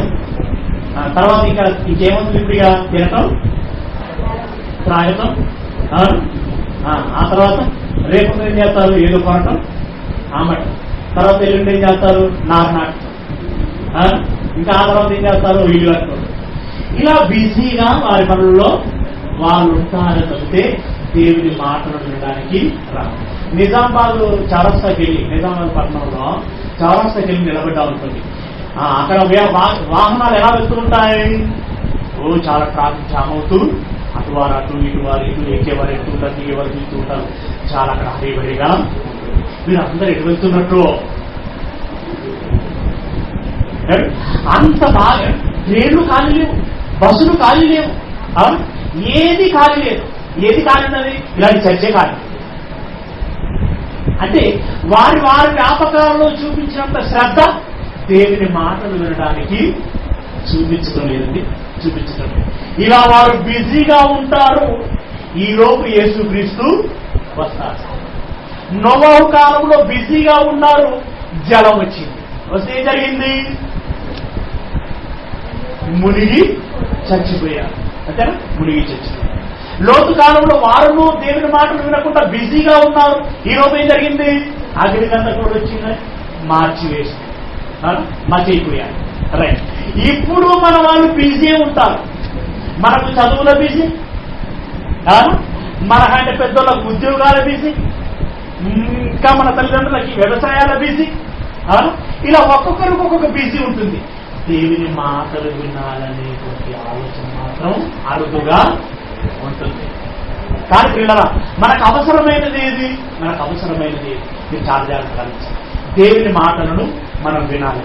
దేవుని మాటలను మనం వినాలి. అలా వినకపోతే ఇదిగో నోవహు కాలంలో ఏ విధంగా అయితే జరిగిందో, లోతు కాలంలో ఏ విధంగా అయితే జరిగిందో, మనిషి కుమారుని దినములో కూడా అలాగనే జరుగును. అంటే ఇప్పుడు కూడా అలాగనే జరుగుతుంది అంటున్నాడు. ఇప్పుడు ఏం జరుగుతుందో ఇప్పుడు యేసుక్రీస్తు వస్తే ఏం జరుగుతుందో చెప్పండి. ఇప్పుడు యేసు పాప నిన్నే ఇప్పుడు యేసుక్రీస్తు వస్తే ఏం జరుగుతుందో చెప్పండి. ఏం జరుగుతుంది చెప్పండి. ఏం జరుగుతుంది? నోవహు కాలంలో ఏం జరిగిందో నాశనం జరుగుతుంది. అంటే నాశనం జరుగుతుంది అంటున్నారంటే నోవహు కాలంలో నోవహు తప్ప మిగతా వాళ్ళందరూ పాపులే కదా. మిగతా వాళ్ళందరూ నాశనం అయ్యారంటే మిగతా వాళ్ళందరూ పాపులు. లోతు దినములలో లోతు కుటుంబం తప్ప మిగతా కుటుంబస్తులందరూ పాపులే. అలాగనే ఇప్పుడు జరుగునంటే మరి ఇప్పుడున్న జనులందరూ పాపులే. మరి చర్చిలో ఉన్న క్రైస్తవులు పాపులా కాదా? చెప్పండి. వీళ్ళరా దేవుడు అంటున్నాడు, అప్పుడు ఎలా జరిగిందో ఇప్పుడును అలాగునే జరుగును అని అంటున్నాడు. అంటే వీళ్ళరా ఇదిగో మారామని అనుకుంటున్నారే తప్పితే వారు వాస్తవంగా మారలేదు. ఎంత మారారు? వారు మారాలనుకున్నంతగా మారారే కానీ దేవుడు మారుమన్నంతగా మారలేదు. ఇది నిజం కాదు. మనకిష్టమైనంత మనం మారామే తప్పితే దేవుడికి ఇష్టమైనంత మనము మారలేదు. ఇది నిజం. కనుక పిల్లరా, ఇప్పుడు దేవుడు అంటే యేసు ప్రభువు వస్తే ఇదిగో లోకమంతా నాశనం. మరి మీరందరూ క్రైస్తవులు అనుకుంటున్నారు కదా. అందరూ నోవహు కాలంలో అందరూ నాశనమైనట్టు ఇప్పుడు అందరూ నాశనం అవుతారు అని అంటున్నాడు. అందరూ నాశనం అవుతారు అన్నట్టు దాని అర్థం క్రైస్తవులు అనబడుతున్న వారు కూడా నాశనం అవుతారు. అంటే నిజమైన క్రైస్తవులు నాశనం అవుతారని కాదు పిల్లరా. వీరందరూ క్రైస్తవులను అనుకుంటున్నారు కానీ దేవుని దృష్టిలో క్రైస్తవులు కాదు. ఏమన్నా తెలుసా? మీరు జీవించుతున్నారన్న పేరు మాత్రం ఉన్నది కానీ మీరు మృతులే. అంటే నా దృష్టిలో చచ్చిన వారే అన్నారు. మనం బాప్తిజం తీసుకోగానే మనం క్రైస్తవులం అయ్యామని మనం అనుకుంటున్నాం. కానీ ఎప్పుడు క్రైస్తవం అవుతాం? క్రీస్తును ధరించుకొని, క్రీస్తు యేసు మనసు కలిగి, క్రీస్తు యేసు వలె మాట్లాడి, క్రీస్తు యేసు వలె క్రియలు చేసి క్రీస్తు మార్గంలో నడిచినప్పుడే మనం క్రైస్తవం అవుతాం. అలాంటి వారు ఎవరున్నారు చెప్పండి? అందరూ తమ సొంత కార్యముల్లోనే ఉన్నారే కానీ ప్రభువును గురించిన కార్యముల్లో ఎవరున్నారు చెప్పండి? లేదు. అంటే ఇప్పుడు కూడా పరిస్థితి దేవుణ్ణి బాధపరిచే విధంగానే ఉంది. అంటే ఆది కాలం మొదలుకొని ఈ కాలం వరకు కూడా దేవునికి ఆవేదనే మిగిలింది. మనల్ని కన్నందుకు ఆయనకు సుఖమేమి దక్కలేదు. ఇప్పుడు చెప్పండి పిల్లలు, దేవుని బాధ ఎలా ఉంటుంది? ఆయన గుండెలోని నొప్పి ఎలా ఉంటుందో చెప్పండి. బట్టలు పిండితే ఎలా నలింపు అయిపోతుందో ఆయన గుండెను పిండితే అలా అయినట్లుగా ఉంటుంది నొప్పి. పిల్లల ఇంతకీ దేవుని మనసుందా? పిల్లల వాస్తవానికి పిల్లలముగా కన్న తండ్రి యొక్క మనస్సును మనమే తెలుసుకోవలసినటువంటి బాధ్యత మన మీద ఉంది. కానీ ఎంత ఆలస్యం ఏర్పడింది అంటే, ఇదిగో పనివారికి మనం పని మీద పని చెప్పి చేస్తున్నాం అనుకోండి, వాళ్ళు ఒంటిలో ఓపుకున్నంత సేపు చేసి ఓపిక నశించి ఏమంటారంటే, నేను కూడా ఒక మనిషినేనండి, యంత్రాన్ని కాదు, ఎంతగానో అని చెప్తారు అని అంటారు. అంటే అలా చెప్పుకోవలసిన పరిస్థితి ఎందుకు వచ్చింది? లోపల బాగా ఒత్తిడి ఎక్కువైపోయాడు. అలాగే దేవుడు కూడా ఏమంటుండో తెలుసా? ఒరే, మీకే కాదురా మనస్సు, మీకే కాదురా ఇష్టాలు, మీకే కాదురా కష్టాలు, నాకు కూడా ఒక మనస్సు ఉన్నదిరా అని చెప్పుకోవలసినటువంటి ఆసక్తి దేవునికి ఏర్పడిందండి. చూడండి, రోమపత్రిక 11వ అధ్యాయం 34వ వచనం. రోమపత్రిక 11వ అధ్యాయం 34వ వచనం. ప్రభు మనస్సును ఎరిగిన వాడు ఎవడు? ప్రభు మనస్సును ఎరిగిన వాడు ఎవడు అని అంటున్నాడంటే, దేవునికి ఒక మనసు ఉన్నది. రైట్, దేవునికి ఒక మనస్సు. ఎరిగిన వాడు ఎవడు అని అంటున్నాడంటే, ఎవరు ఎరగలేదు. ఒరే, నాకు కూడా ఒక మనస్సు ఉన్నదిరా అని అంటున్నాడు. రైట్, దేవునికి మనస్సు ఉంది. మరి మనస్సుకి ఇష్టం ఉందా? ఇష్టం ఉందా? చూడండి, అపొస్తల కార్యములు 13వ అధ్యాయం 22వ వచనం. అపొస్తల కార్యములు 13వ అధ్యాయము 22వ వచనం. అక్కడ ఏమంటున్నాడు చూడండి. చివరి మాటలో యెషయి గురించి మాట్లాడుతూ చెప్తున్నాడు. యెషయి కుమారుడైన దావీదును నేను కనుగొంటిని, అతడు నా ఇష్టానుసారుడైన మనుష్యుడు అని అన్నాడు. అతడు నా ఇష్టానుసారమైన మనుష్యుడు. నా ఇష్టానుసారమైన మనుష్యుడు అంటే దేవునికి ఒక ఇష్టం ఉంది. నా ఇష్టాన్ని నెరవేర్చే కుమారుడు అని అంటున్నాడు. అంటే దేవునికి అంటూ ఒక ఇష్టము ఉంది. దేవునికి మనస్సు ఉంది, మనసుకు ఒక ఇష్టము ఉంది. ఇంతకీ ఆయన ఇష్టం ఏంటి? అది ఇష్టము ఇస్తున్నాం. ఇంతకీ దేవుని ఇష్టం ఏంటి? ఏ తండ్రికైనా తన పిల్లల విషయంలో ఏ ఇష్టం ఉంటుందో చెప్పండి. వాడు ఎక్కడ పోయినా నాకు పర్వాలేదు, వాడు ఏం చేసినా పర్వాలేదు, నాకు మాత్రం 3 పూట్ల బిర్యానీ, చికెన్ 65, మటన్ మంచూరియాలు, క్వార్టర్లు ఫుల్లు తీసుకొచ్చి పెడితే చాలు, వాడు ఏమైపోయినా పర్వాలేదు అనేవాడు నాడా తండ్రి. వండరండి, పిల్లలు వారు ప్రయోజకులు అన్నమాట. వారు బాగా బ్రతకాలి, నాకు బాగా మంచి పేరు తీసుకొచ్చుకోవాలి, నాకు మంచి పేరును తీసుకోవాలి. ఏ తండ్రి అయినా అదే కోరుకుంటాడు. మరి విశ్వ సార్వత్రిక ఈ మానవాళి అందరికీ తండ్రి అయినటువంటి దేవుడు ఏం కోరుకుంటున్నాడు? ఈ రాత్రి కాల సమయం నుండి మనం తెలుసుకోవాలి కూడా మన కన్న తండ్రిని గురించి తెలుసుకోవాలి. తిమోతికి రాసినటువంటి మొదటి పత్రిక 2వ అధ్యాయము 4వ వచనం. తిమోతికి రాసినటువంటి మొదటి పత్రిక 2వ అధ్యాయము 4వ వచనం. మనుషులందరూ రక్షణ పొందాలి. ఇప్పటిదాకా ఏం చదువుకున్నాం? మనుషులందరూ ఆయనను సంతోషపరిచారు, బాధపరిచారు. మనుషులందరూ ఆయన బాధపరిచిన వారే. ఆయన తండ్రిగా ఆయన ఏం కోరుకుంటున్నాడు? మనుషులందరూ రక్షణ పొందాలి. తండ్రి అండి, దాన్ని మనం పేగు బంధం అంటాం, కడుపు తీపి అంటాం. పిల్లవాళ్ళు తల్లిదండ్రుల విషయంలో ఎంత చేసినా వాళ్ళ తల్లిదండ్రుల ప్రేమ ఆ పిల్లల మీదనే ఉంటుంది, మరి మనసు ఆ పిల్లల మీదనే ఉంటుంది. దేవుడు ఏమంటాడు? మనుషులందరూ రక్షణ పొందాలి. అంటే ఒక గూండా, ఒక రౌడీ, ఒక ఉగ్రవాది, ఒక తీవ్రవాది, వారందరూ కూడా రక్షణ పొందాలి. అంటే గూండాగానే పరలోకం వెళ్ళాలని కాదు అక్కడ. గూండాలు కూడా మారాలి, ఉగ్రవాదులు కూడా మారాలి, వ్యభిచారులు మారాలి, హంతకులు మారాలి, మోసగాళ్ళు మారాలి. మనుషులందరూ రక్షణ పొందాలి. సత్యమును గూర్చిన అనుభవ జ్ఞానము కలిగిన వారై ఉండాలి. సత్యమును గూర్చిన అనుభవ జ్ఞానము కలిగిన వారై ఉండాలి. సత్యమును కూర్చిన అనుభవ జ్ఞానము కలిగిన వారై ఉండాలి అని ఇచ్చయించుచున్నాడు అన్నాడు. ఇచ్చయించుచున్నాడు అంటే ఇచ్చ అంటే కోరిక. ఇచ్చయించుచున్నాడు అంటే కోరుకుంటున్నాడు. ఏమని కోరుకుంటున్నాడు? సత్యమునందు అనుభవ జ్ఞానము కలిగిన వారై ఉండాలి అని. సత్యం అంటే ఏంటి? ఇంతకీ సత్యం అంటే ఏంట్రా? బ్రిలియంట్ స్టూడెంట్స్ కదా, చెప్పాలి. సత్యం అనగా ఏంట్రా? ప్రతి ప్రశ్నకి బైబిల్ ఆన్సర్ చెప్పాలని. Bible answer to the Bible. బైబిల్కు బైబిలే సమాధానం చెప్పాలి. మన ఆలోచన కనుగొనాలి. సత్యం అంటే ఏంటి మీరు నేర్చుకుంటున్నారు ఈరోజు నుండి. నేను వచ్చే వారం అడుగుతాను వీటన్ని. ఓకే, యోహాను 17:17 ఏమంటారు చూడండి. సత్యం అంటే ఏంటి చెప్తున్నారు చూడండి. అక్కడ యోహాను సువార్త 17:17 వచ్చింది.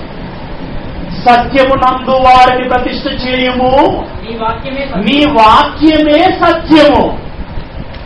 ఇప్పుడు చెప్పండి, సత్యం అంటే ఏంటి? వాక్యం. సత్యం అనగా వాక్యం. ఇప్పుడు దేంట్లో అనుభవ జ్ఞానం రావాలన్నాడు దేవుడు? సత్యములో అనుభవ జ్ఞానం రావాలి అన్నాడు. సత్యం అనగా వాక్యం. ఇప్పుడు సత్యం అని ఉన్న చోట వాక్యం అని పెట్టి చదవండి. ఎందుకంటే సత్యం అంటే వాక్యం కదా.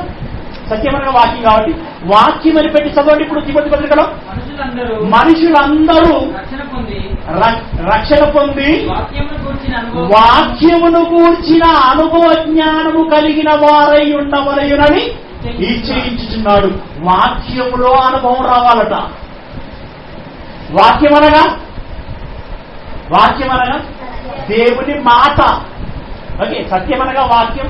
వాక్యం అనగా దేవుని వాక్యం. అంటే ఇందులో ఉన్న వాక్యం అన్ని దేవుని మాటలే కదండి. దేవుని మాట.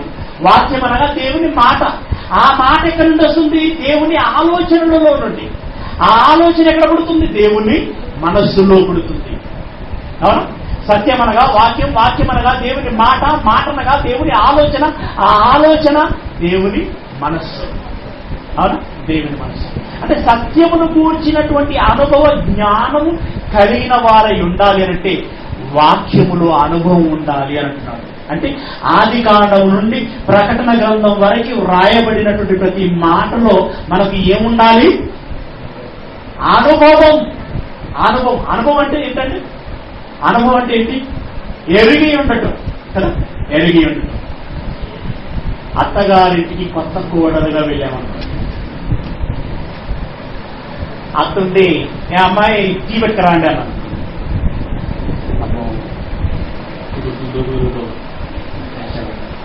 మమ్మీకి ఫోన్ చేసి, మమ్మీ 4 టీలు పెట్టాలి, ఎన్ని నీళ్ళు పోయమంటావు? ఎందుకంటే అనుభవం లేదు కదా. పాలు ఎన్ని పోయమంటావు? చక్కెర ఎంత వేయమంటావు? టీ పొడి ఎంత వేయమంటావు? అన్ని కొలతలు. కొలిచి అంటే చెయ్యతో ఉరుకుతా ఉంటుంది, చెమటలు పడతా ఉంటాయి, కొలతలతో వేస్తాను. అలా ఒకసారి 2 సార్లు 3 సార్లు 4 సార్లు చేయగా ఏమొస్తుంది? అనుభవం వచ్చేస్తుంది. అనుభవం వచ్చిన తర్వాత ఇప్పుడు కొలతలు పెడతాం. ఇప్పుడు 4 టీలు పట్టుకురా అనగానే గబగబా ఎంత చక్కగా అలా తీసి మీరు మాట్లాడుతూనే నీళ్ళు పోస్తావు, పాలు పోస్తావు, టీ పౌడర్ వేస్తావు, చక్కెర వేస్తావు, అమృతం లాంటి కాఫీని అర్పించేస్తావు. ఎలా రాగలిగింది? అనుభవం. అనుభవం ఎలా వచ్చింది? చేయగా అనుభవం వచ్చింది. రైట్. మనం వ్యవసాయం కూడా అది అందులో కూడా చేయగా అనుభవం వస్తుంది. ఉద్యోగంలో చేయగా అనుభవం వస్తుంది. ఏదైనా కూడా అనుభవం ఎప్పుడు వస్తుంది? చేయగా అనుభవం వస్తుంది. మరి వాక్యంలో మనకు అనుభవం ఎప్పుడు వస్తుంది? చదవగా అనుభవం వస్తుంది. మీరు అంటారు చాలా మంది, మీరే కాదు ఎక్కడైనా అంటారు, ఏమనండి బైబుల్ తెరిచి ఒక పేజీలో 4 లైన్లు చదువుతానో లేదో అసలు నిద్రొచ్చాను. ఒక్క ముక్క అర్థం కాదనుకో, ఒక్క ముక్క అర్థమైతే అంత తొట్టు.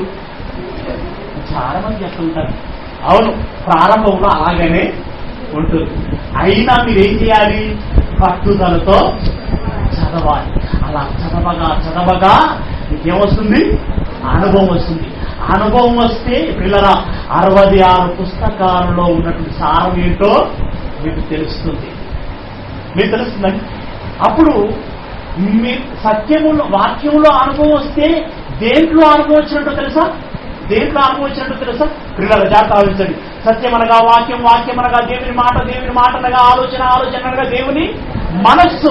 ఇప్పుడు వాక్యంలో అనుభవం వచ్చిందంటే ఆటోమేటిక్ గా దేనిలో అనుభవం వస్తుంది? మనకి దేవుని యొక్క మనస్సులో అనుభవం వస్తుంది.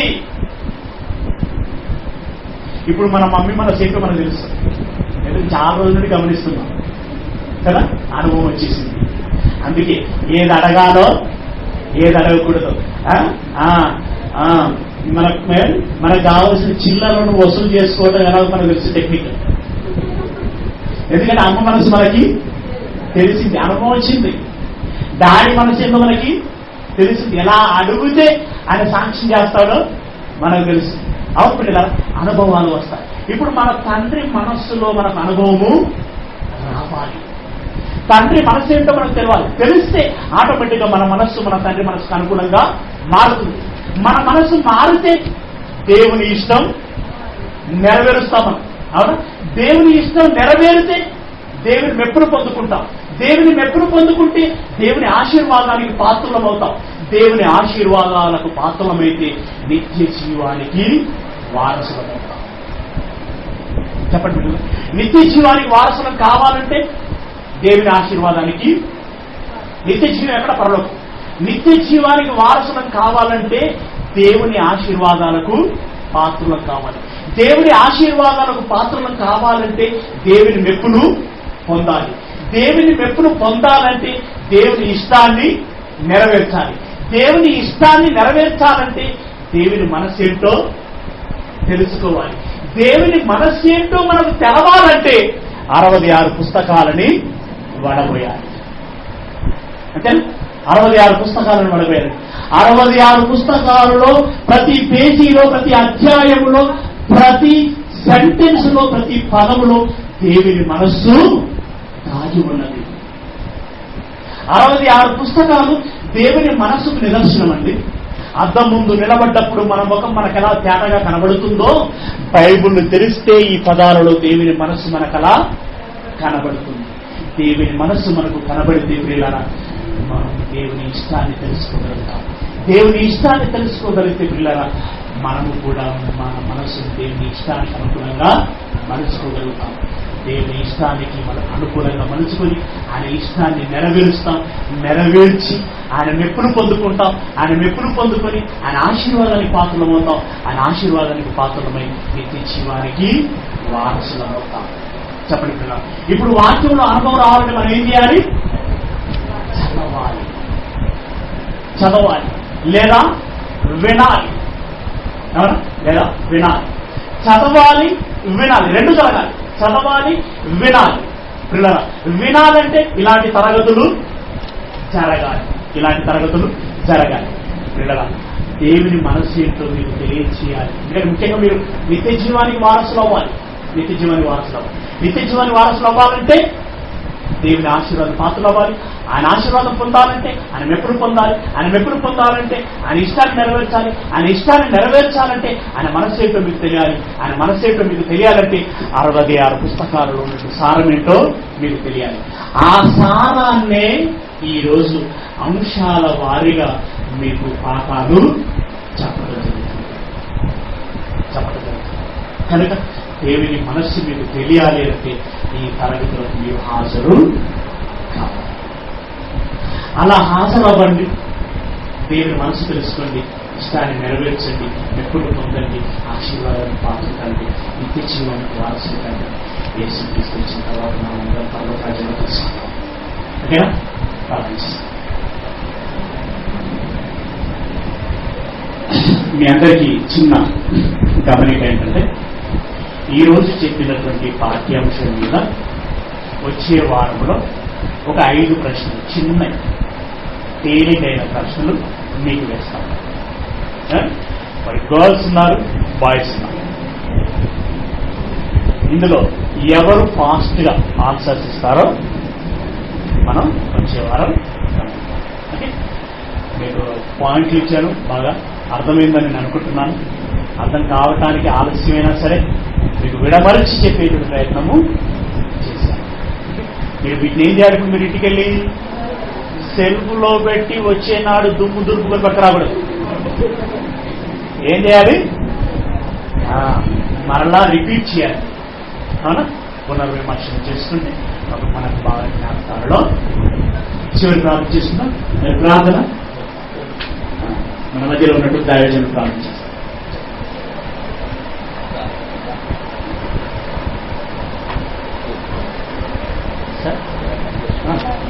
ప్రార్థించుకుందాము. అందరూ కూడా తలలు వంచండి. స్తోత్రం నాయన. హల్లెలూయా, హల్లెలూయా. మహోన్నతుడా, సర్వాధికారి, పరిశుద్ధుడా, గొప్ప దేవాన్ని పాదములకు స్తుతులు స్తోత్రములు చెల్లిస్తున్నాను నాయన. ప్రభువా, నీ బిడ్డలు 15 రోజుల నుండి ఆశతో ఎదురు చూసినారు ప్రభువా. ఈ బైబిల్ క్లాస్ కొరకు ప్రభు ఎంతో ఆశతో ప్రధాన ప్రభువా.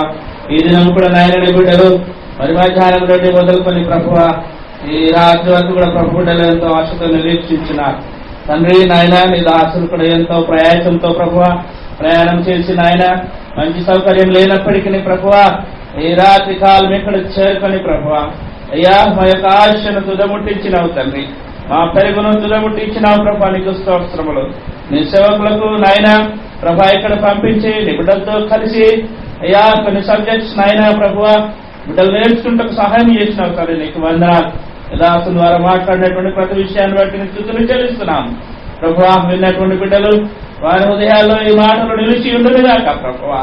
ఆ హృదయం అనే ఫలకల మీద ఈ మాటలను ప్రభువా లెక్కించండి తండ్రి నాయన. ఆ బిడ్డల యొక్క జీవితాల్లో మంచి అభివృద్ధిని పొందుటకు ఇంకా అనేక గొప్ప విషయాలను వారు బైబిల్లో ఉన్నటువంటి గొప్ప మర్మములను వారు తెలుసుకొని ప్రభువా ఆత్మీయంగా ఎదుగుతూ ప్రభువా వారి జీవితాలను కట్టుకున్నటకు సహాయం చేయండి ప్రభువా. నీ సాక్షులుగా నిలబెట్టుకునండి ప్రభువా. నీకు స్తోత్రములు.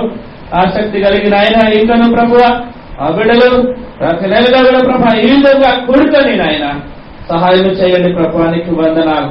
దేవాని దాసుల యొక్క ప్రయాసములు ఎంతలో కాకుండా ప్రభువా బిడ్డలందరూ కూడా మంచిగా ఫలించుటకు సహాయం చేయండి. మంచి నెలలో పడినటువంటి విత్తనము అది 30 గాను 60 గాను 100 గాను ఫలించినట్టుగా ప్రభా బిడ్డలు ఫలించుటకు సహాయం చేయండి. విన్నటువంటి వాక్యము వారి జీవితాల్లో ప్రభా గొప్ప ఆశీర్వాదకరముగా ఫలవంతముగా ఉండటకు సహాయం చేయండి ప్రభా. నీకు స్తోత్రములు నాయన. రాత్రి కాలంలో ప్రశస్తమైనటువంటి దీవెనలు ఈ బిడ్డలపై కుమరించండి ప్రభువా. అలా తిరిగి నాయనని దాసులు ప్రయాసంతో వారు తిరిగి వెలుచుటకు కల్పించాడుగా ఉండండి. క్షేమముగా వారిని చేర్పించండి ప్రభువా.